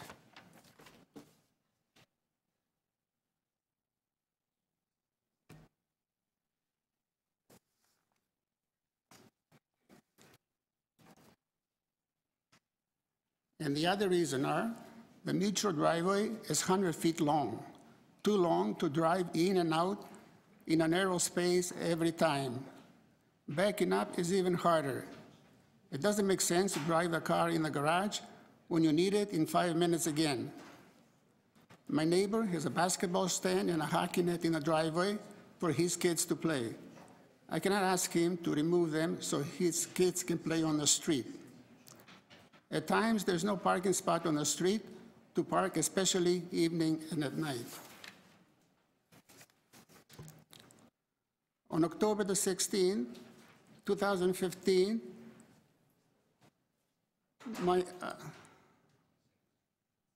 on October the 16th, 2015, my application for front yard parking was refused. I have a complainer here. The complainer down the street, he does not want me to have a front yard parking, because the value of my house would go up. So that's the reason why he does not want me to have a parking spot. My neighbors, either side of my house, which is 121 Browning Avenue, they both said, go ahead, Greg, get the permit. Well, I think these people too have a say. Now, I did a survey of the block on my own, and all the houses that I went into, no one said that they're against having a front yard parking. 124 Browning, I knocked on the door and I asked the lady that should I be allowed to have a front yard parking. And what she said was, she says that we're not committal, but she had already front yard parking. And all the rest, no one said no, except with a complainer who has 108 Browning Avenue. That's the house I did not knock the door. Okay. Thank you very much. Your time is up. Are there any questions for the speaker? Councillor Fragedakis. Yes, Greg, thanks for coming out to speak to us. So I met with you and city staff to discuss this particular application, and at the time you said you lived on another street. So have you since moved to this house on Browning? Well, this is, we lived in this house at 121 Browning, Yes, I know, but you've indicated today that you have nowhere to park your car, but you actually don't live there. Isn't that correct? No, this is my dad's house, and it's a rental.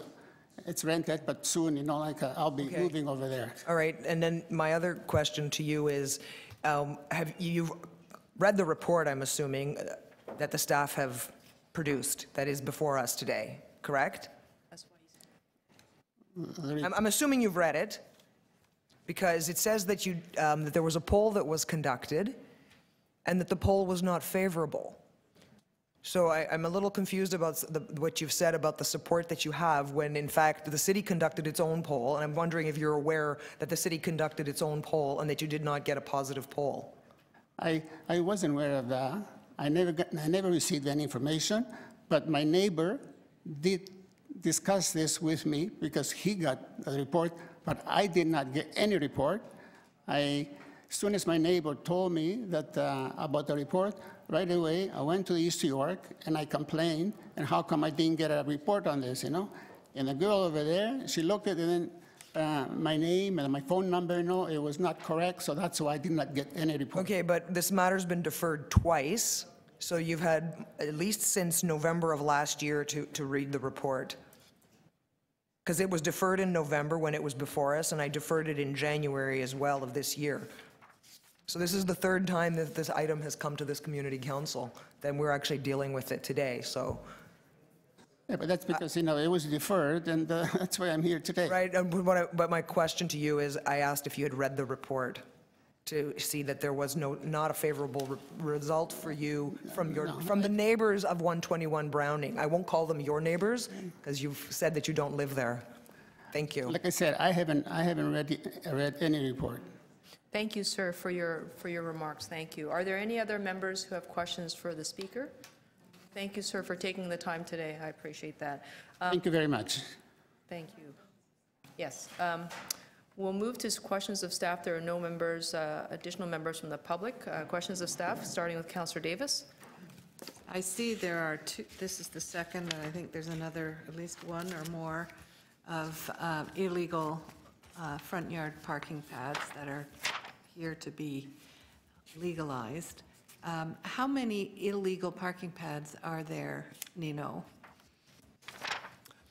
And wherever you are able to quantify them, in East York, we had a number in Toronto and East York. How many illegal are you aware of? Our estimate is roughly 8,000 citywide. So 8,000 illegal parking pads.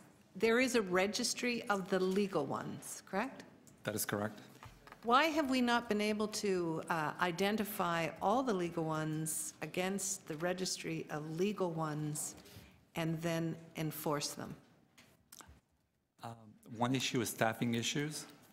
If we had sufficient staff, it could have been done. However, there's a report coming up, a PWIC, I'm not sure when that's going to be coming up, that we're supposed to be following up on regarding the licensing of unlicensed pads. And hopefully, if that gets passed, then there will be staff to deal with it.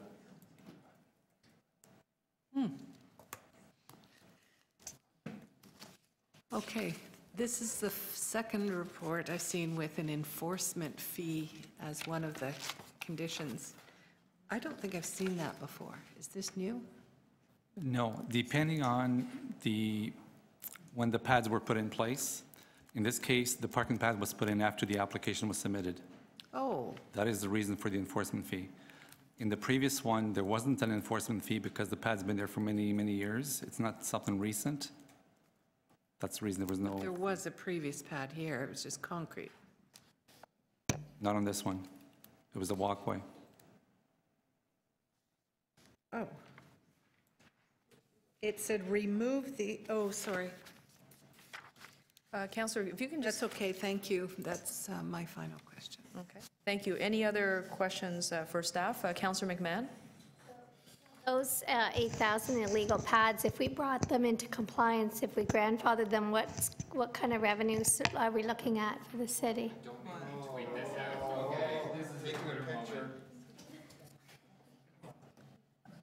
Questions on the floor?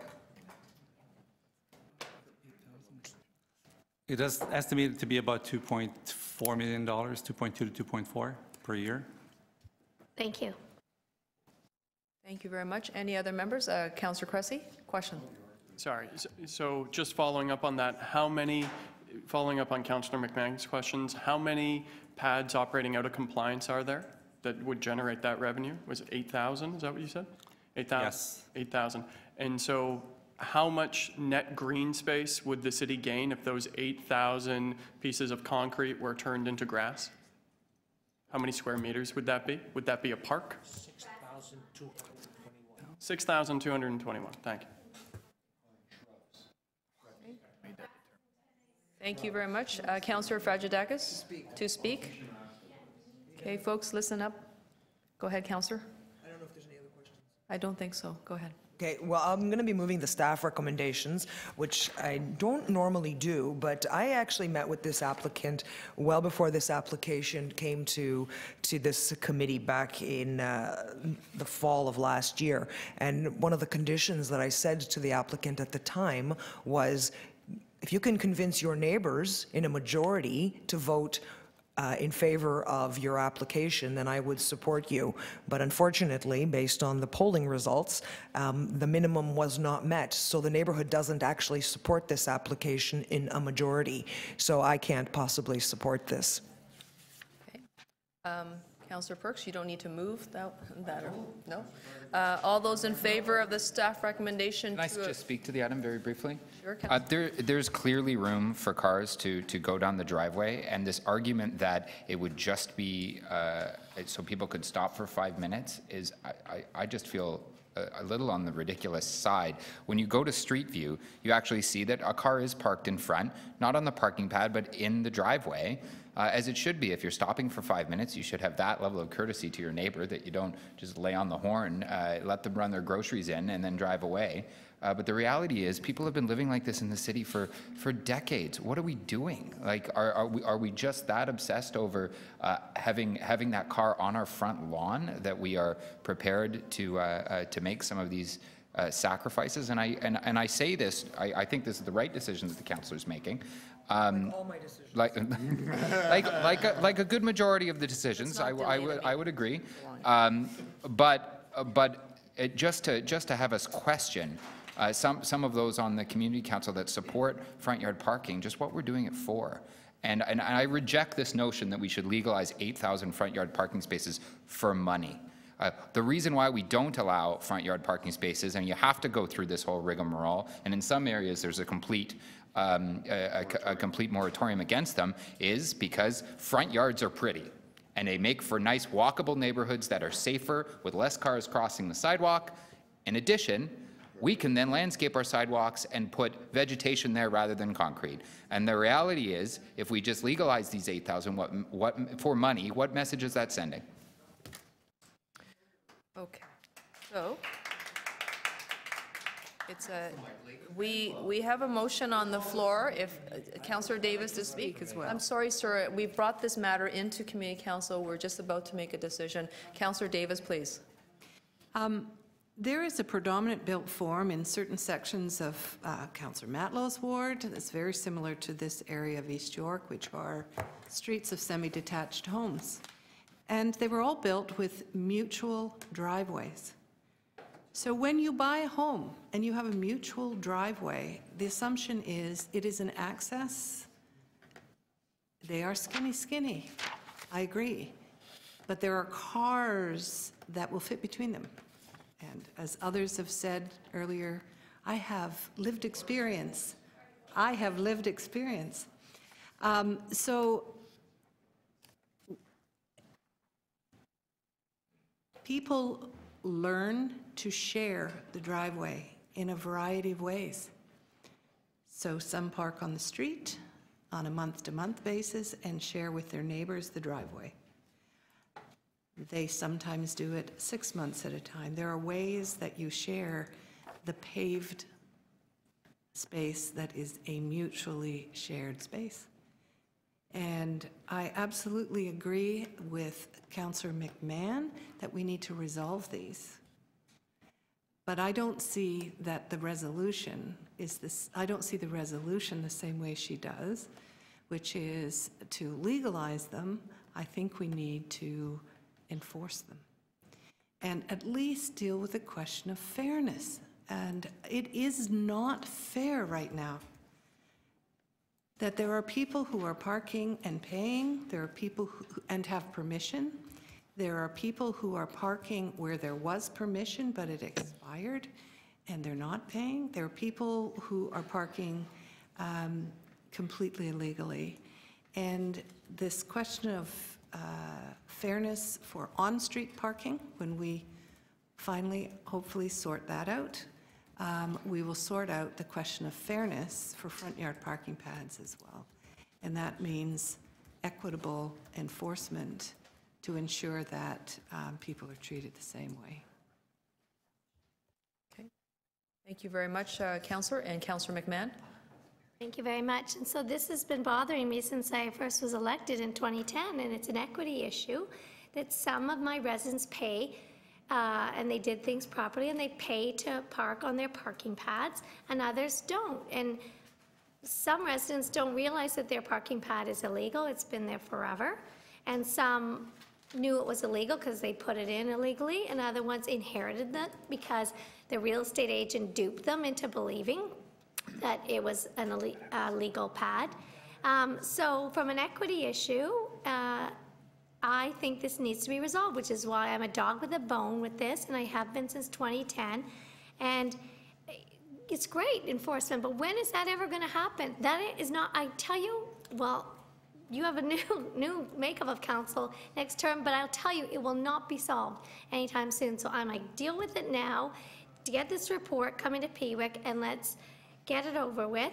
And when you grandfather them, hopefully you're doing that, but that you are ripping out and making them permeable, because right now they are just concrete and nothing is happening, and they're terrible for the planet, and we are losing revenue. It's not all about money, but money does matter, money to pay for more trees, etc. So this is an issue that's an equity issue, and it needs to be solved. But Thank you very much, Councillor.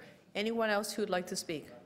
Okay, seeing none, we have a motion on the floor from Councillor Fragedakis, and this is the recommendations in the staff report to deny. There's a request for a recorded vote. Can I please see your support for the staff recommendations to deny? All those in favor, raise your hand. Councillor Davis, Councillor Mihevc, Councillor Cressy, Councillor Wong-Tam, Councillor Fragedakis, Councillor Layton, Councillor Perks, Councillor Troisi, Councillor Matlow, Councillor McMahon, Councillor Bailao. Thank you very much. That the records reflect the unanimous vote. Thank you. We are heading into TE 31.36, front yard parking appeal, 17 Dilworth Crescent. We have one registered speaker. Welcome. You must be Melissa Ma. Yes. I'll set the clock, and when you're ready, you have 5 minutes. All right, Madam Chair and members of City Council, Nino, congratulations on your retirement. Thank you for the opportunity to make my appeal. I know many of you guys feel very strongly about this, and I didn't quite realize how important it was even within City Council, but I hope you'll listen and consider to the few minutes I have while I make my appeal. I recognize if you read the report that I do not meet the necessary requirements for front yard parking, but I'd like to raise a few points in support of our application regarding safety, the hydrant, and the environment. So to begin with, let's talk about the safety aspect. So while our proposed parking pad is not adjacent to the mutual drive as usually required, the curb cut would not actually take away from any on-street parking. First of all, our street is not licensed for permit parking. Second of all, because of the proximity of our house to Centennial College and the restricted parking hours on Carlaw Avenue, our street is actually very full every day. And consequently, almost every day, there are cars parked illegally in front of our house within the 3-meter clearance of the hydrant. You cannot fit a car between outside the 3-meter clearance of the hydrant and our next door neighbor's driveway. So therefore, they are all illegally parked in front of our house every day. This could affect the fire department's access to the fire hydrant during an emergency, which is actually a risk to all the residents on my street. So with our proposed parking pad, cars will no longer be able to park in that illegal area in front of the hydrant. Furthermore, we actually believe our proposed parking pad is safer for pedestrians and cyclists. And currently, driving out of our mutual drive is actually very dangerous because of the proximity of the hydrant to the mutual drive and the reduced visibility of our neighbors' hedges and parked cars on the street. So we have many seniors and children living on our street. They all walk and play outside or cycle, and we believe it's actually quite dangerous getting out of our mutual drive from there. So we believe our proposed parking pad will provide us and them with more visibility. I will also, okay. It's a little bit small, but okay, so now moving on to point number 2 about the hydrant. So I recognize that the proposed parking pad cannot provide the required 2-meter setback clearance of the hydrant. However, I would like to point out that our current mutual drive is really just inches away, which is why it's very dangerous for us to actually get out of the mutual drive.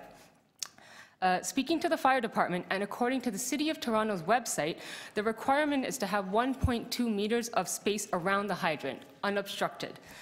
Our proposed parking pad, as you can see here, is actually 1.3 meters away from the hydrant, and that's just the pad. That's not even considering the car, which would be further away than the required 1.2 meters. Also, within blocks of our house, and around the whole city, really, there are many examples of legal parking pads and parked cars that are actually very close to the hydrant. So this is within walking distance of my house. You can see the hydrant there and the cars and the parking pad, and these are legal, I checked.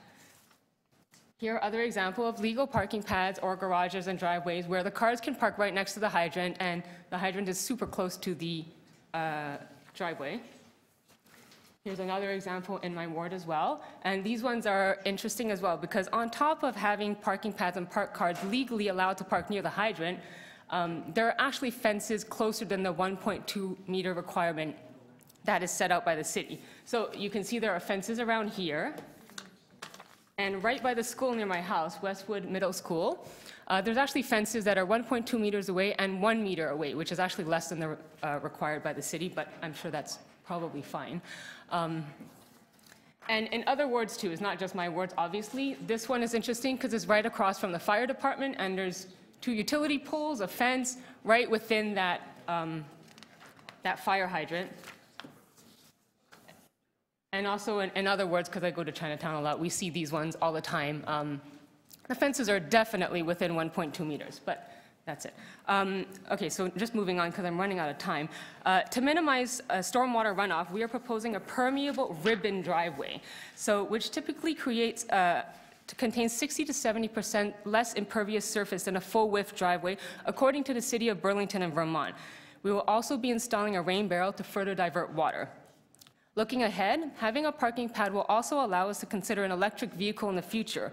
And through Transform TO, we know that the City of Toronto has a goal to reduce greenhouse gas emission by 80% by 2050, and 35% of Toronto greenhouse gas emissions are caused by transportation. So in conclusion, we believe our proposed parking pad will increase resident safety, is not obstructing the hydrant, and will have minimal impact on the environment. Councillors, thank you for your time and consideration. I'm happy to answer any questions. Madam Chair. Okay, thank you very much, Melissa, for your deputation and for bringing the visual aids. Are there members with questions for the speaker? Councillor Davis? If there was permit parking on the street, would you park there? We would. Okay. There is no permit parking on our street currently, and it's only one side if it were to be. And has there ever been a pole on your street? There has not, but when I've talked to residents and my neighbors, they've all said they would probably decline it because realistically, if you park on the street with no permit, you take your chances. No, but you would get a permit. What I'm saying is that I understand that there's a poll usually to get the street permitted. They would all vote no. Right. So even if you want a permit right now, you can't park on the street because your neighbors might block it. What if the city said, no, all streets I understand there's something that's be coming authorized. forward. Yep. If that was our choice, obviously our preference, we are willing to pay extra to get the front yard and to minimize the environmental impact. If we could not get it, of course we would pay for the permit because honestly, parking in that mutual drive we find is dangerous. It's a 2-person job to get out of that drive, and we're not always 2 people. But okay, thank you. Thank But you very much, you knew Councillor. that was there when you bought the house. we figured we could get the permit, and we didn't realize afterwards how onerous and restrictive the requirements were. This is our first house, so we did not know. Any other members with questions for the speaker? Seeing none? Okay. Yeah, I recognize. I just want to know if there's questions for the speaker. Okay, seeing none. Okay, thank you very much, Melissa. Are there any other members of the public here to speak this matter? Seeing none, thank you. We're going to bring this into Community Council. Members with questions to staff?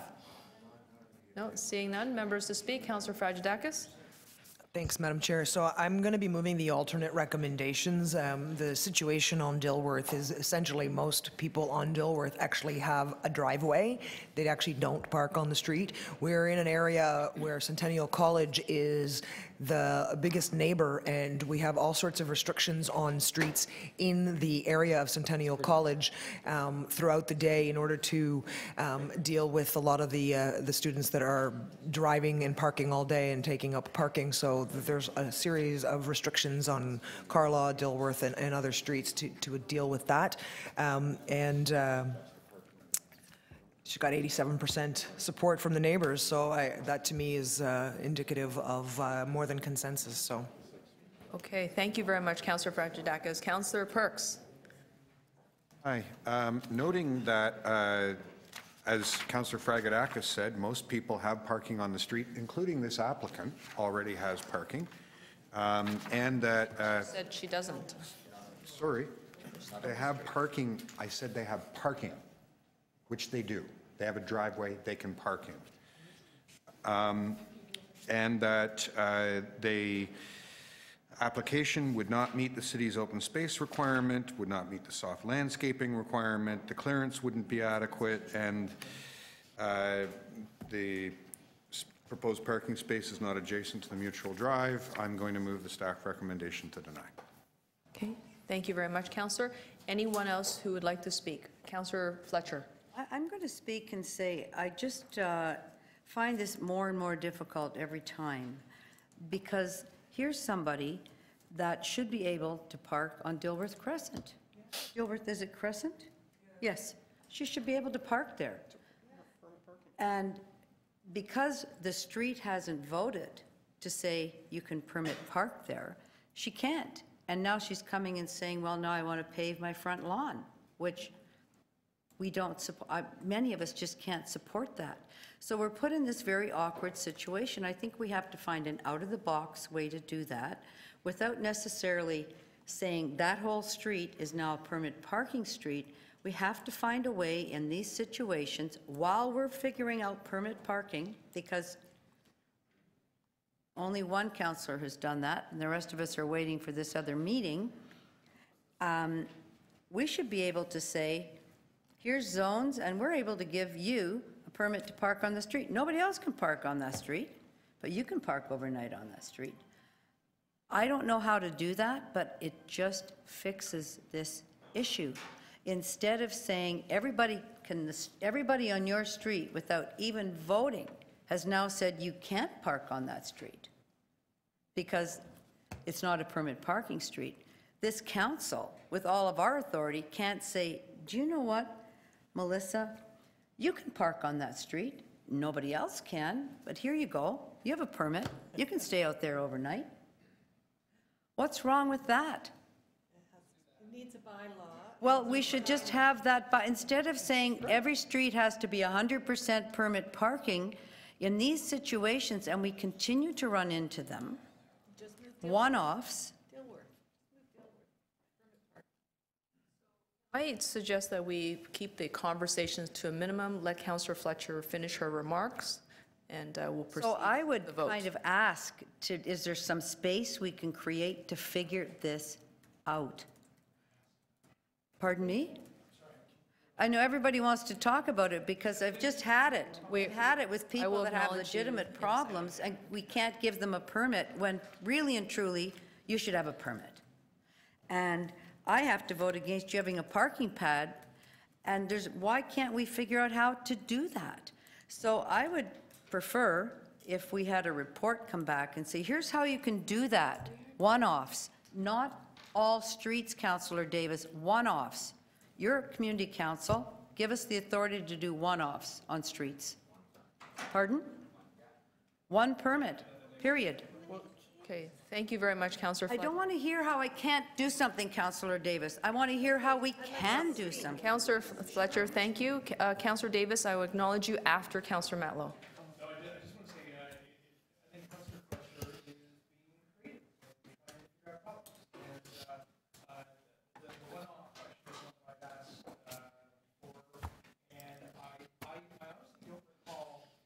all the reasons why I was told that it couldn't happen, but I was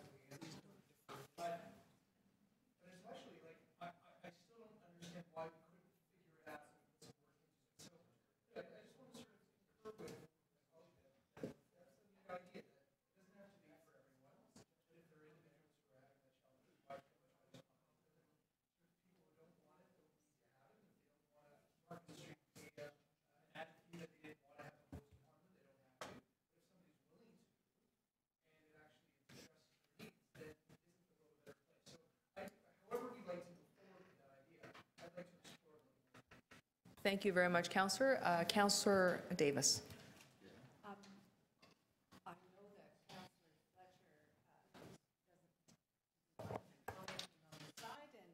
I apologize for that.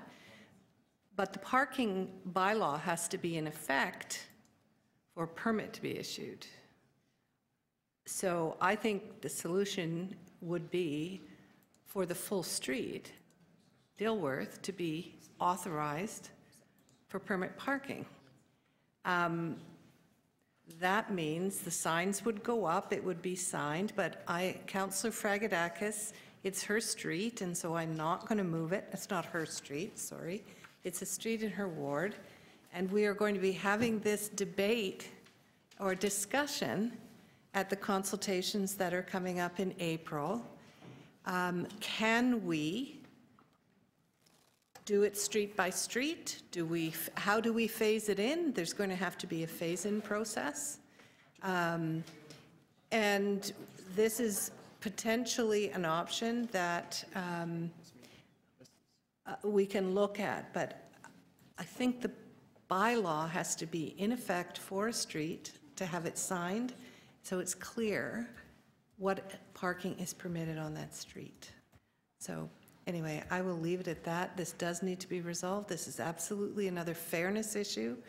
We have streets, 60% in my ward, where people park on the street every night, where no permit parking is authorized, and it's a hit-and-miss ticket situation every night. And there are people who are paying to park legally, and there are those who are ignoring it, some that don't understand what the rules are, and others who flagrantly ignore the bylaw.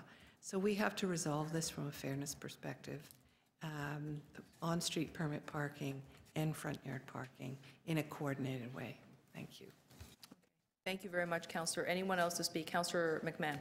Thank you very much. And as a survivor of the permit parking situation, the sky did not fall. It was messy for a while.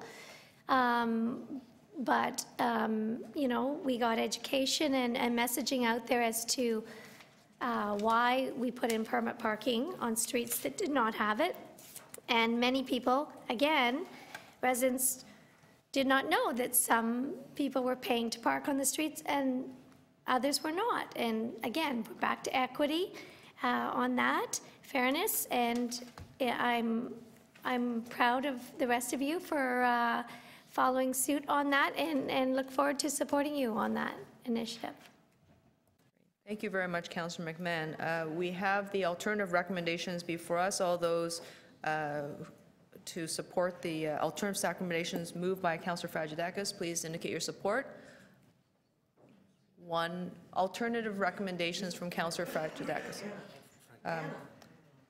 1, 2, 3, 4, 5, 6, 7. Opposed? 1, 2, 3, 4, 5. That passes. Thank you very much. You've got your approval. TE 31.37, front yard parking appeal, 135 Duvernay Avenue. Are there any members here from the public to speak to this? That is. Yes, please come on up, sir. That is, we would do it. One off is the applicant. Well, welcome. Okay, the vote's concluded, folks. We're on to another matter. Please, sir, please come to the front. Guys, can we... Sorry, this is my residence. Could we let them speak? Absolutely. Welcome both. If you want to make sure the buttons in front of you are lit, so therefore the light is on and your microphones are on, you each have 5 minutes and proceed whenever you're ready. My name is William Harrison. I reside at 139 Duvernay Avenue. And I did send an email into the council about my concerns about this application or this appeal. I brought a photo here which shows the residence at 135. As you can see, to the west of it, there is a van parked in an off-street parking space. And there is a tree, which is on the property at number 135. And there's a car parked in an illegal street parking space there. If that parking pad is granted, we will not lose one space, we will lose two spaces effectively. Not only will her space take up a space, but a good portion of another space. There won't be room between the van and her, or between that off-street and her off-street to park a car. And the gentleman with the van is extremely possessive about his parking pad. And if you park anywhere near the curb cut, and it's not delineated very thoroughly, park anywhere near there, he will call and have you ticketed or towed. We have suffered an influx of cars due to the new bike lanes on Woodbine Avenue, and they took away parking spaces there. This will devalue my property, devalue other people's. Everybody on the street will be affected, even people who have parking, because they do have guests and workers and what have you, and it's really tight around there. I don't mind walking a block every so often. I recognize that when I bought my home. However, you know, I anticipate a day when I'm going to come home and there's just nowhere to park. So I would really strongly urge that this application or this appeal be denied. Thank you.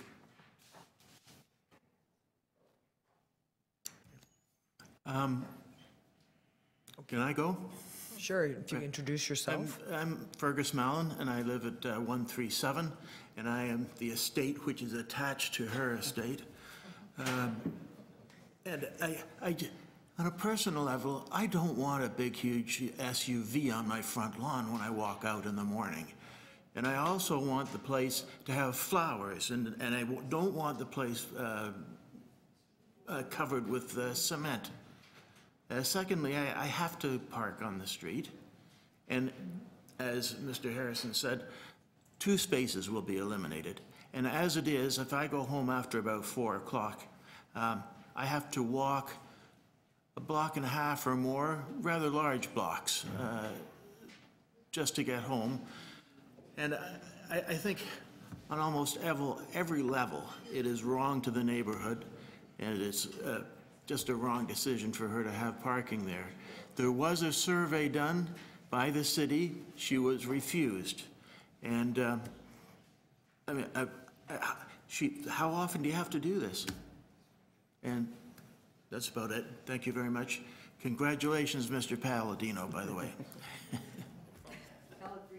Pellegrino, I know. I'm just here to agree with my... Sorry, excuse me, can you introduce yourself? Oh, sorry, my name's Dennis Cumming. I live at 112 Duvernay. I live on the other side of the street. Thank you. But I do have a car with permit parking, and like Bill said, it'll take up 2 spots, and plus it is so small, this spot, and it's right on top of that tree. I don't think the tree could survive if you put a concrete pad there. So there's no way. I mean, it's just not going to work. And how many kicks at the can does she get, really? We all voted, and it was voted down.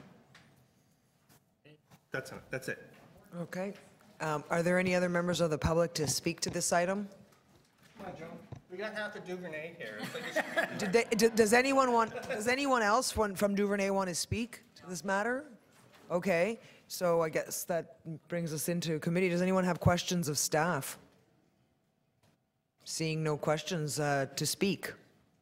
Thank you very much. Councillor McMahon. And so, as you know, if there's a problem, it's not a problem, but if the parking pad proposal is within the minimum or the clearance of a tree protection zone, I have a problem with that. And there's, as you can see by the picture and by reading the report, the tree is not an issue. The parking pad is the issue. So I will be voting to deny that parking pad application.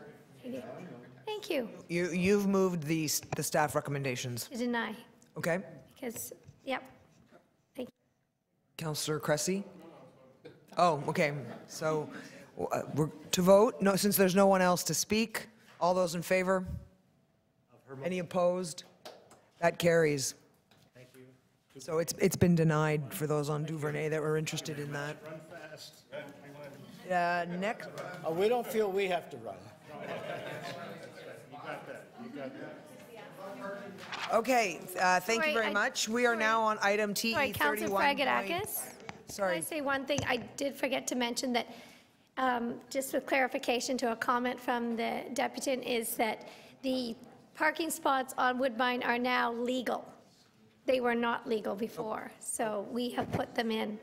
Okay. Thank you. So we are now on item 31.38, refusal of a Boulevard Cafe permit application located at 1288 Dundas Street West, Cool Mine Road flankage in Ward 18. Do we have any speakers to this item? It's okay, seeing none, take it into committee for questions. Anyone have any questions of staff? Nope. Okay, Councillor Bailao. I have a motion to approve. And that's your speaking? Oh, okay. Any questions of the mover? Okay, so if no one else is to speak, we can vote on the item. It's a well-known restaurant. Probably many of you have been there. So that's the motion. Okay, so the motion that we have is to approve the application. All those in favor? Any opposed? That carries. Oh, great. Next item, 31.39, refusal of a Boulevard Cafe permit application located at 1307 Dundas Street West. It's in Councillor Bailao's ward. Do we have any speakers to this item from the public? Anyone here to depute? Seeing none, any questions of staff? Seeing none, Councillor Bailao. Yes, I have a motion to approve, but with conditions. There's something, yep. So this is a small patio that existed, and it was removed because there was a change of ownership. It's for 7 people, but once the patio is put in, we need to relocate a bike ring, and it needs to be at the expense of the applicant. So we just need to move it a little bit to the side to make sure that there's plenty of room still left in the subway, in the sidewalk. Okay. All those in favor of the motion? All those in favor? Any opposed? That carries. Okay, we're on 31.40, refusal of a Boulevard Cafe permit application located at 839 Queen Street West, Niagara Street flankage. Are there any members of the public here to speak to that item? Okay, seeing none. Questions of staff? My apologies on a point of order. I think we skipped over a College Street application that would come first. Oh, I beg your pardon. 40 is actually refusal of a Boulevard Cafe permit application located at 669 College Street.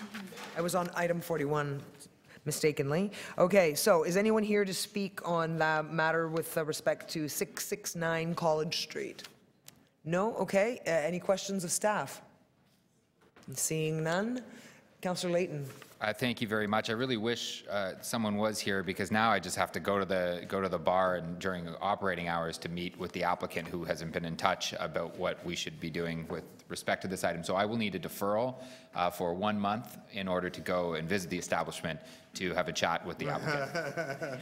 How terrible for you. I'm sorry to hear that. So we have a deferral motion on the agenda. All those in favor? Any opposed? Or did you have a question, Councillor McMahon? Oh, if you wanted to help. Okay, so we could. Long as there was less than quorum. Okay, sorry. So any opposed? That carries. Great. So now we're on item 41, which is the refusal of a Boulevard Cafe permit application located at 839 Queen Street West on the Niagara Street flankage. I'd asked earlier if there were any members of the public who were here to speak to this matter. I didn't see any, so I still don't see any questions of staff. Okay, Councillor Layton.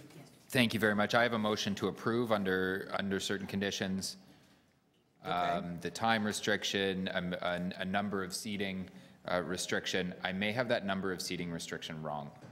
Could I stand this down just for a moment?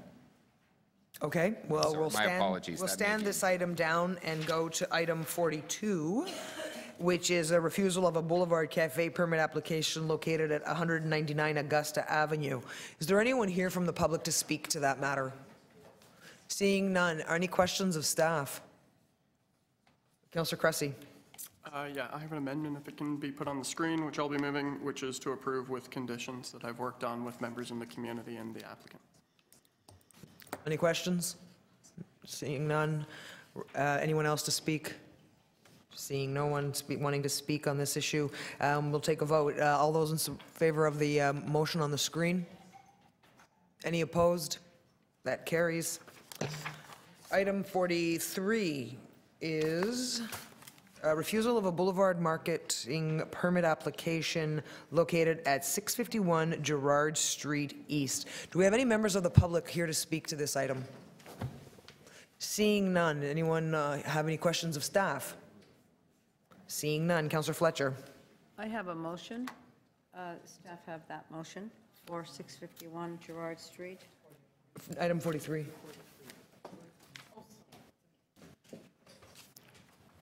With the application, post-marketing permit. Okay. I had to look at it, and I'm very satisfied. All right. All those in favor? Any opposed? That carries. Item 44 is to impose operating conditions to a Boulevard Cafe permit located at 1 Baldwin Street. Do we have any members of the public here to speak to this matter? Seeing none. Questions of staff? Seeing none. Councillor Cressy. I'll move the recommendations in the report, which include conditions. Okay. We have those before us.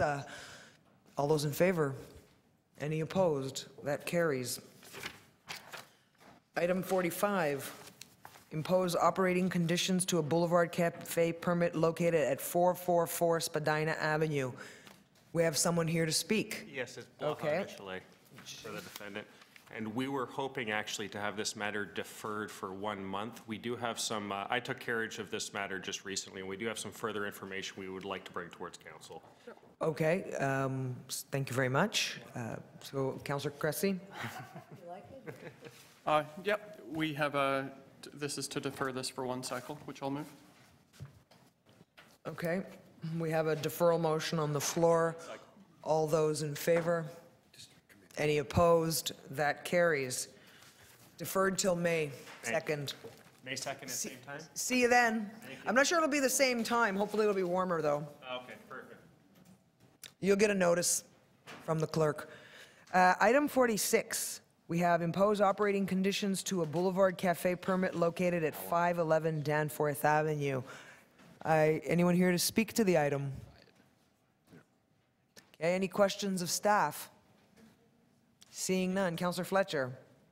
Yes, I'd like to move approval. I have a motion to move to approve, and that to report back in a year if there's any operational issues. And this has been a cafe that's been taken over by new owners. Had a long conversation with them and staff from licensing and standards, and I think that this will be a welcome addition to the neighborhood. If there are any issues at all, they'll be reported back here in a year, and we'll take it from there. So thank you very much for all your cooperation, and look forward to this exciting new business on the Danforth. Great. So do we have that motion? It's up there. Oh, sorry, my screen's black. Okay, so we have a motion on the floor. All those in favor? Any opposed? That carries. Item 47 is a request for an extension of operating hours of the Boulevard Cafe permit located at 487 Adelaide Street West, Unit 100, Portland Street, Flankage. Are there any members of the public to speak to that item? Seeing none. Any questions of staff? Seeing none. Councillor Cressy. I have a motion, which are to move the following conditions. Okay. Any questions of the mover? Seeing none. All those in favor? Any opposed? Seeing none. That carries.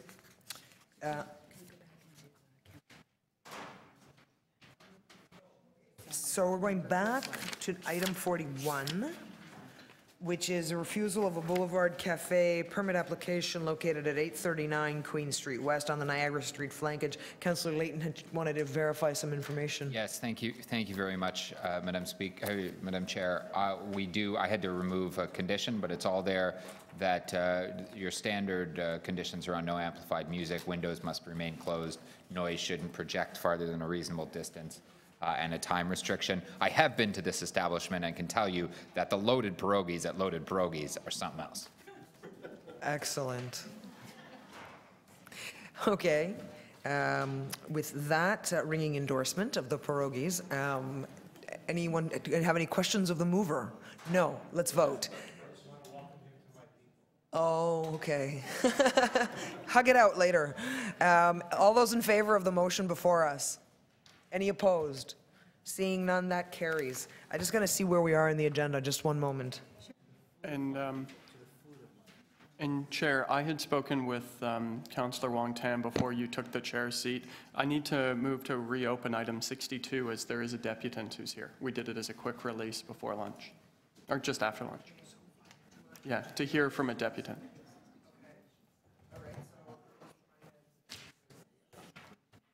It's TE 31. Okay, so we're going to vote to reopen TE 31.62 construction staging area time extension phase 1 19 Duncan Street. All those in favor? Any opposed? Okay, that's been reopened.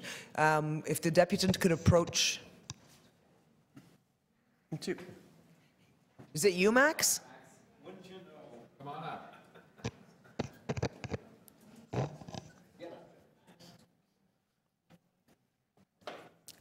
Going in order. What happened to all the ones in between?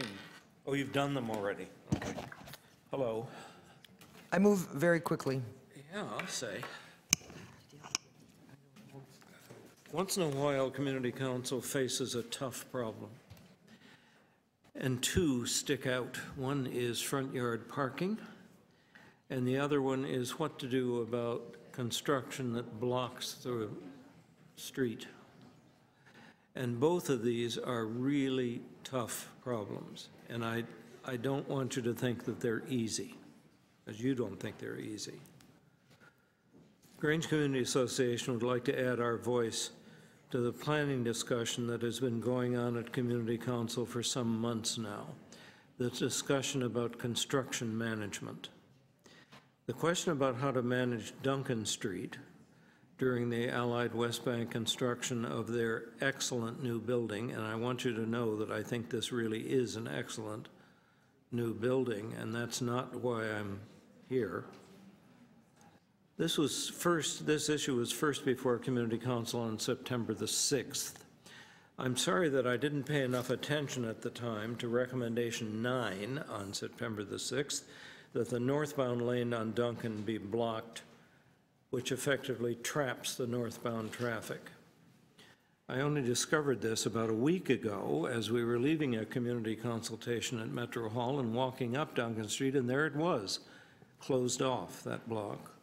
I want to describe the current situation, the lesson it teaches, and I have a Band-Aid solution to offer. Here's the situation. The decision to block Duncan's northbound lane at Pearl was taken before the King Street pilot project made driving around this area even more complicated. Just stand on Duncan and watch drivers trying to figure out what to do. Evidently, the lane closing is because the walls of the historic part of the Allied West Bank construction have to be supported by one of those massive steel frames that you saw on at 5 St. Joseph when they were building that with a historic building back of it, or now on Richmond Street and the Waterworks building where the Y is going to be. That is, I think, what needs room on this space. That's the current situation. The lesson. I think the lesson is clear. As always, how a building is going to be built should be part of the public discussion prior to development approval and not have this decided afterward during site plan negotiations. Approval by staff and by council, that is by you, should always consider a building's impact during construction. Is the gain worth the pain, is the question. And that's not the way this is dealt with now. The way it's dealt with now is the building apparently comes from Mars or someplace and is set down fully constructed, and then you look at it and think, what does this do to the public? Well, during the construction, let me tell you, which often lasts as much as 3 years on these big projects, what goes on during the construction is just as important as what goes on afterwards. And here's the Band-Aid solution, and I think Councillor Cressy has probably got part of this as a motion before you. First, a traffic control person. That's, interestingly enough, a technical term. We used to call them flagmen, but then we had to make it gender neutral. So a traffic control person should be stationed at both ends of the Duncan block instead of only at the Adelaide end, which is the situation that's put forward in the material before you. So if you had a flag person at both ends, this would happen. This would allow the Duncan traffic to flow alternately north and south. You know how it is when you're on a highway that's been narrowed and there's only room for traffic to go one way, they alternate. A no stopping zone would continue to be enforced on both sides of Duncan as it is now, and I think based on the September 6th material that was before you and went to council, that no stopping, although it isn't in the current motion, I think that no stopping will continue. And then finally, the east half of the available right-of-way should be open for northbound traffic from 4 p.m. to 6 a.m. when there's no construction taking place. That would clear this section of Duncan for when it's busiest, which is at the afternoon rush hour. That really concludes your time. Do you want to have a sum up? I do. The document before you is called Report for Action. The action that's called for is merely a change of dates in the present scheme. In my view, that's not good enough. And it also leaves open the question of what happens next on Duncan Street. This only takes... Thank you very much. That's it. Thank you. Now, Councillor Cressy knows more about this than I do, actually. And so now we're going to actually take it into committee unless there's anyone else from the community that has wants to have an opportunity to depute on this issue.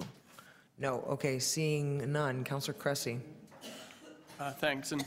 And there are two motions connected to this, though we're only speaking on currently 62. 60, that is where we're moving it to council without recommendations, because there is the opportunity between now and there to get it right, and we're going to do that. And on 62, what we've done here, if the amendment can be put on the screen, is first to replace the 6-month extension with a 1-month extension and to add a recommendation relating to improving and reviewing the existing conditions and to work with us in the community to get it right.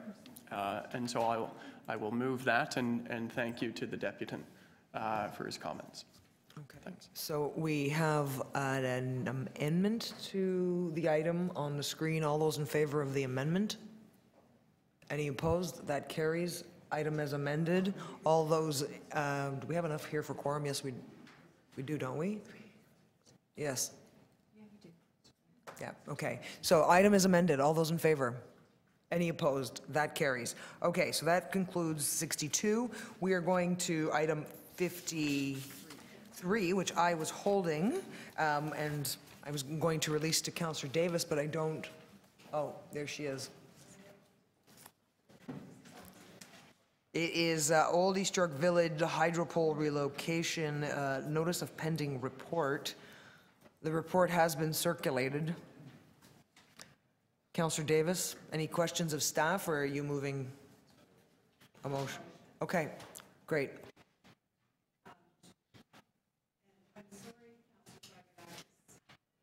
I didn't show you this because I was just going to defer it, and I decided instead of just deferring it that we actually make a request to have them report back in May with an alternate strategy for relocation of the hydro poles in a staged plan with estimated costs and possible funding sources to ensure that the sidewalk outside of 1009 Coxwell meets the vibrant streets guidelines and ensures the sidewalk is accessible.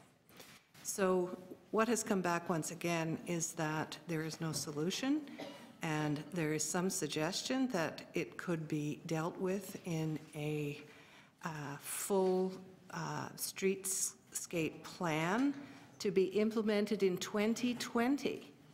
And that is not acceptable. We have a situation where there is a hydro pole, 2 of them, that are located because of a building that was built with insufficient setbacks in a sidewalk that does not meet our accessibility guidelines. And they have to be moved. So Toronto Hydro said they could do it in 6 weeks. It's a matter of finding some source of funding and doing this in a staged way. And so I'm asking for another report with a different strategy for how to solve the problem and with the right people to be at the table to solve the problem. So that's the motion. Anyone to question the mover? Seeing none, or anyone else to speak? Nope. Okay, so we're going to vote on this item. All those in favor of the motion before us? Any opposed? That carries. Just a moment, we're having some technical difficulty. The screen here is flashing nonstop. Just a moment. You're going to become, whoops.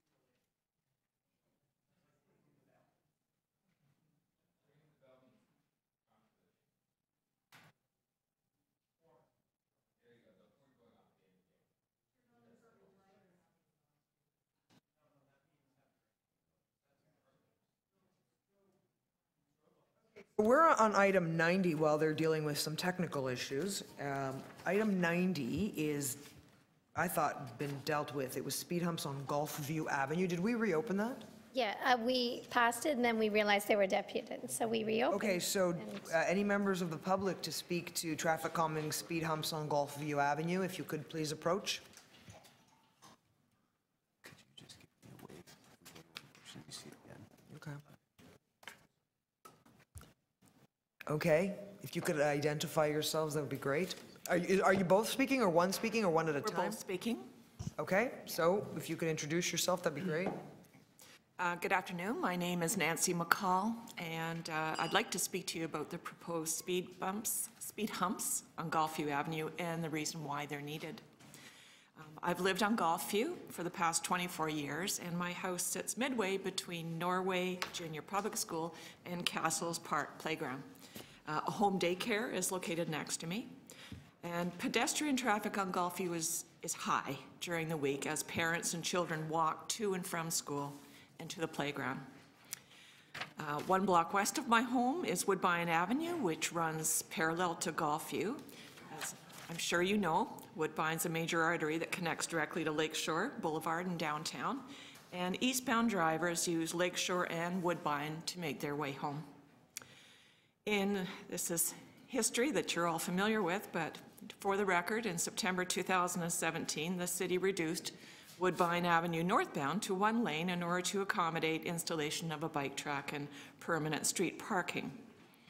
Since that time, there has been severe traffic congestion on Woodbine every weekday afternoon, with cars backed up from Gerrard Street to Kingston Road. Woodbine can no longer handle the volume of traffic coming north from Lakeshore Boulevard. To avoid the traffic congestion on Woodbine, cars now use Gulfview and other side streets to access Gerrard. Traffic apps like Waze direct their way.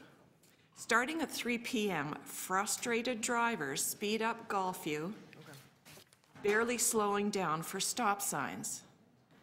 This is almost exactly when Norway Junior Public School empties for the day. An officer from 55 Division who spent time in our neighborhood last fall said he couldn't write out tickets fast enough. Sadly, we've seen little police enforcement since that time.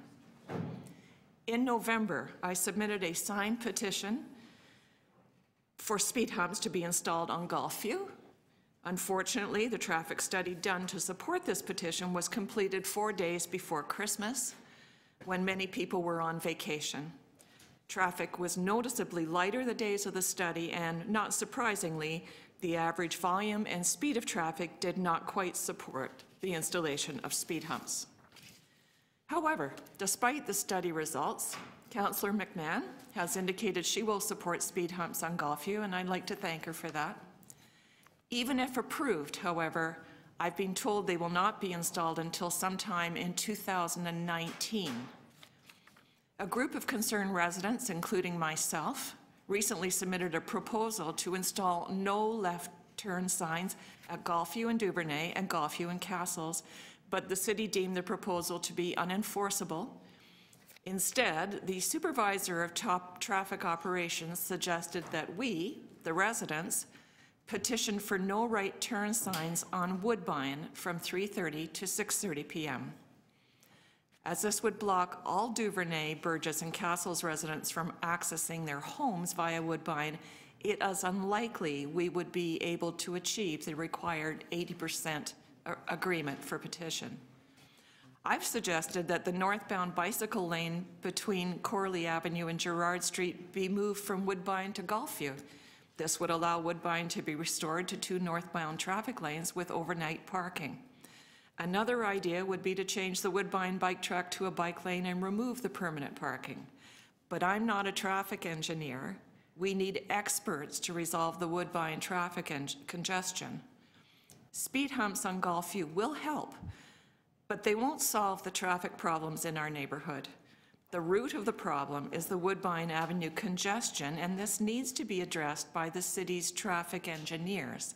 It should not be left up to neighborhood residents to come up with piecemeal solutions. I'm concerned about the safety of Norway students as cars continue to travel at high speed through a school zone.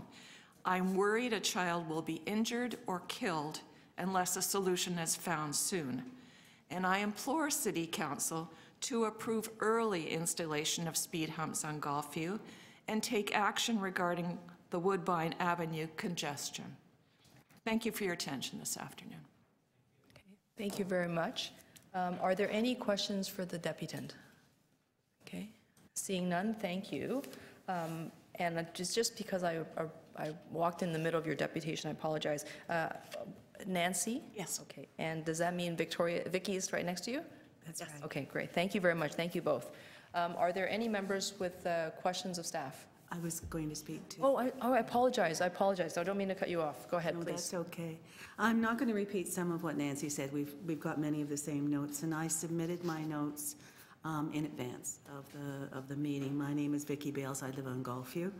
And as Nancy said, we've been experiencing increased traffic volumes in our area for a number of months, and we've worked as residents to try and find a solution in a number of different ways. We've written to our councillor, we've written to the traffic people, we did our own car counts in November, and we've requested help from 55 Division, and we've tried to come together to come up with some suggestions. We felt that the onus to a certain point was on us to try and come up with a creative solution.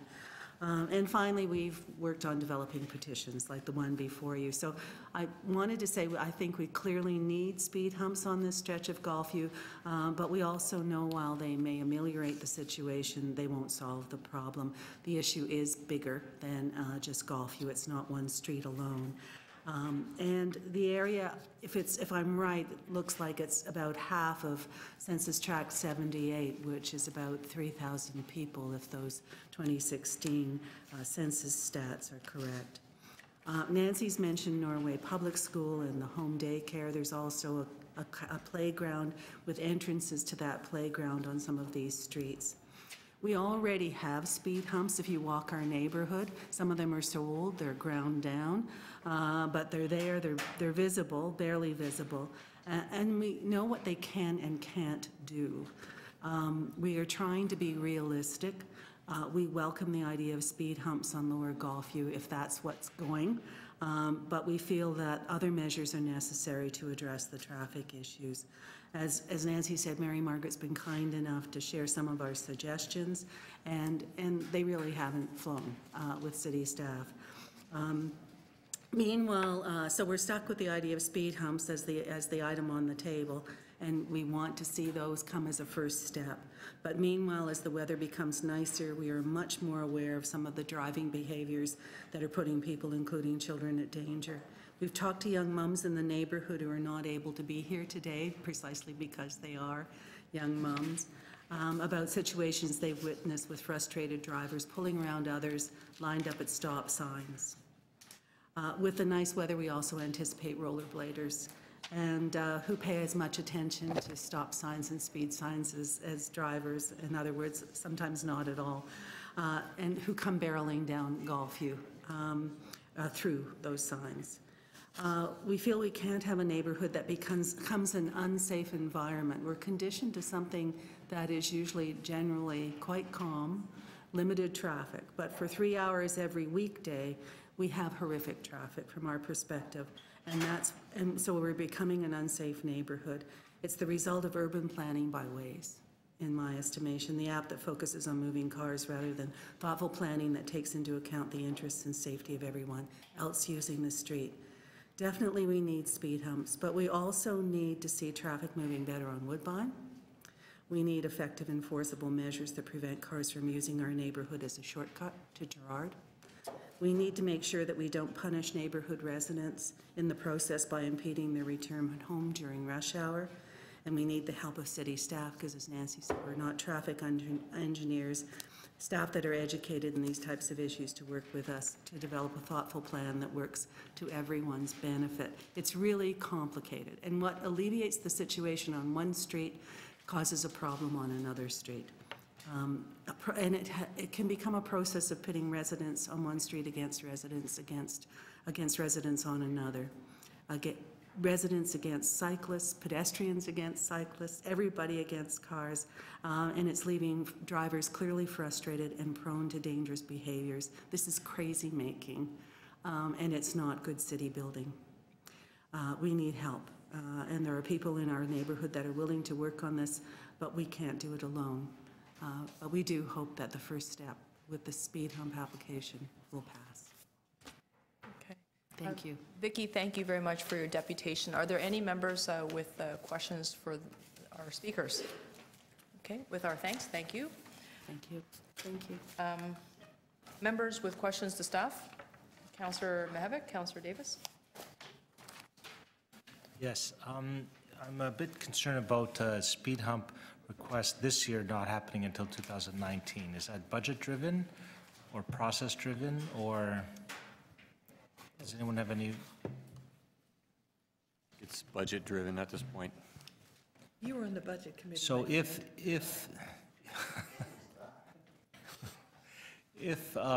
through a variance report, money was identified, it's not big bucks, is this something that could be, from a process point of view, done this year?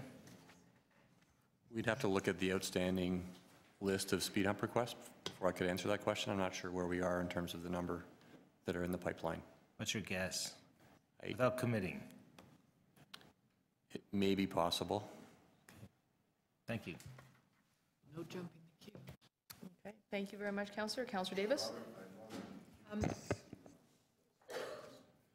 I'm not sure that you would have this information, but I understand, and for the deputants, that there is a further detailed transportation study being conducted of Woodbine and the impacts of Woodbine this spring, correct? Through you, Madam Chair, I'm not sure. You're right. I don't know the answer to that question. Okay, there is. Sorry. I just wanted the deputants to know that we are looking both north and south of the Danforth with further study this spring for further solutions. Thanks. Okay. Thank you very much. Anyone else who have questions for staff? Seeing none. Members to speak? Councillor McMahon? Thank you very much. And so, as I did this morning, I will move the alternate recommendations to allow for the speed bumps to be installed. And I will thank Nancy and Vicki for, and someone else over there, for waiting around all day to the last possible item, and also for all your endless work in the neighborhood. Nancy and Max back there from my office are BFFs, and we're talking to Nancy regularly with they're great ideas for traffic calming. Traffic calming it's an issue, as we all know, on many streets, and they cut through traffic, and everyone's in a hurry these days. So there are many reasons for that. We are working out the kinks with the Woodbine bike lanes. I would not, they're a good thing overall, and cut through traffic was there well before they were there. We are actually hearing from kids who are actually biking to school for the first time, and the parents are thrilled that they can do that safely because of the lanes. But we also will look in the area about, we have better and more kind of tools in the box for traffic calming around school zones. So we will see what is, I'm having a meeting with staff about that. We'll see if there is anything else available for that. You will note that you passed a stop sign at Golfview and Duvernay this morning, which was great. And, we want to get people out of their cars as best we can by investing in transit and the connectivity of bike lanes, including the Danforth bike lanes, which I know councillors here are very supportive of. So thank you for your support. Great. Thank you very much, Councillor. Motions on the screen. All those in favor? Any opposed? That carries. Thank you. We are moving on to TE 31.93, endorsement of events for liquor licensing purposes. Are there any amendments? I have a motion. Okay. Go ahead, Councillor Layden. It'll go on the screen. That's to remove the Monarch Tavern from hosting a Pride event. Just so I can clarify, this isn't anything against Pride. This is not a sanctioned Pride event, and I don't think bars and restaurants should just be able to ride the coattails of other large major events. I've removed other events for other locations for similar reasons. I've reached out to the owners to find out if this was a Pride endorsed event. It is not. So I've told them that I will be removing them from the list. Okay. Thank you very much. Anyone else? No? Okay, then motions on the screen. All those in favor? Any opposed? Item as amended. Any opposed? That carries. Thank you. TE 31.106, 2018 Bum Run event. And this is one of the new items, folks. do I have to declare a conflict? I'm actually going to run in that. Are you going to benefit financially from running? No. No. Thank you, Mike. I'm not sure. You're just a supporter. Yeah. Yeah, okay. If that was the case, I think we'd all have to jump off from many other votes. I would move recommendations contained in a letter. All those in favor? Any opposed? That carries. Thank you. TE 31.107, heritage evaluation of 241 Bedford Road. And I think it's been fixed. All those, do you want to move This it? is Bedford and Councillor Cressy's ward. It's a letter from Councillor Cressy? Yes. I'm happy to move the recommendations in the letter. Okay, all those in favor? Any opposed? That carries. Thank you. TE 31.108, heritage evaluation of 65 Kendall Avenue. Councillor Layton, you want to do the same? Yes, I'll move the recommendations in the letter. Okay, all those in favor? Any opposed? That carries. Thank you. TE 31.109, 324 Richmond Street West, request for city solicitor to attend at the Toronto Local Appeal Body. This is again in Councillor Cressy's ward. You're going to do his work still, Councillor Layton? Oh, yes, apologies. I didn't realize from... Okay, all those... I'll move the recommendations. Okay, all those in favor, recommendations in the letter? Any opposed? That carries. TE 31.110, 665 Commissioner Street, part lot control exemption application, final report. I'm going to ask Councillor Perks. Councillor Fletcher has asked me to move the recommendations. Okay, all those in favor? Any opposed? That carries. Can I please have a motion to introduce two new items, because I know you don't want to leave yet. Item number 111 and 112. So moved. Okay, just add those to the agenda and circulate very quickly. Thank you. And since they're both with Councillor Fragedakis, okay. So now we're on TE 31.111, reopening of item TE 30.99, parking amendments on Emerson Avenue between Bloor Street and Pacton Road, Ward 18. So the vote to reopen, motion to reopen. Councillor Bailao, all those in favor? Any opposed? Item is before us, reopen. Go ahead, Councillor. Move the recommendations on the letter. Okay, all those in favor, recommendations in the letter? Any opposed? Nope. That carries. Okay, last item, we don't need to reopen, we just need to vote on it. Item number item 30, TE 31.112, reducing the speed lane on Wallace Avenue, Dufferin Street to Lansdowne Avenue. Councillor Bailao? The recommendations on the letter. Okay, all those in favor? Thank you. Any opposed? That carries. Thank you very much. Before anybody runs away, stay in your seats. We got a little bit more work to do.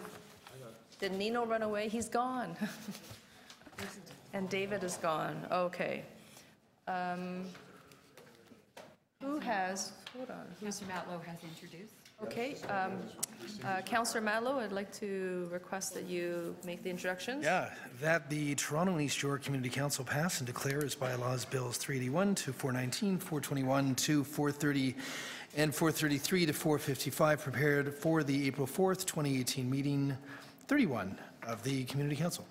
Well done. Okay. And all those in favor? Any opposed? Carried. And does Councillor McMahon have something? I also move that Nino not be allowed to retire. Can I get a recorded vote?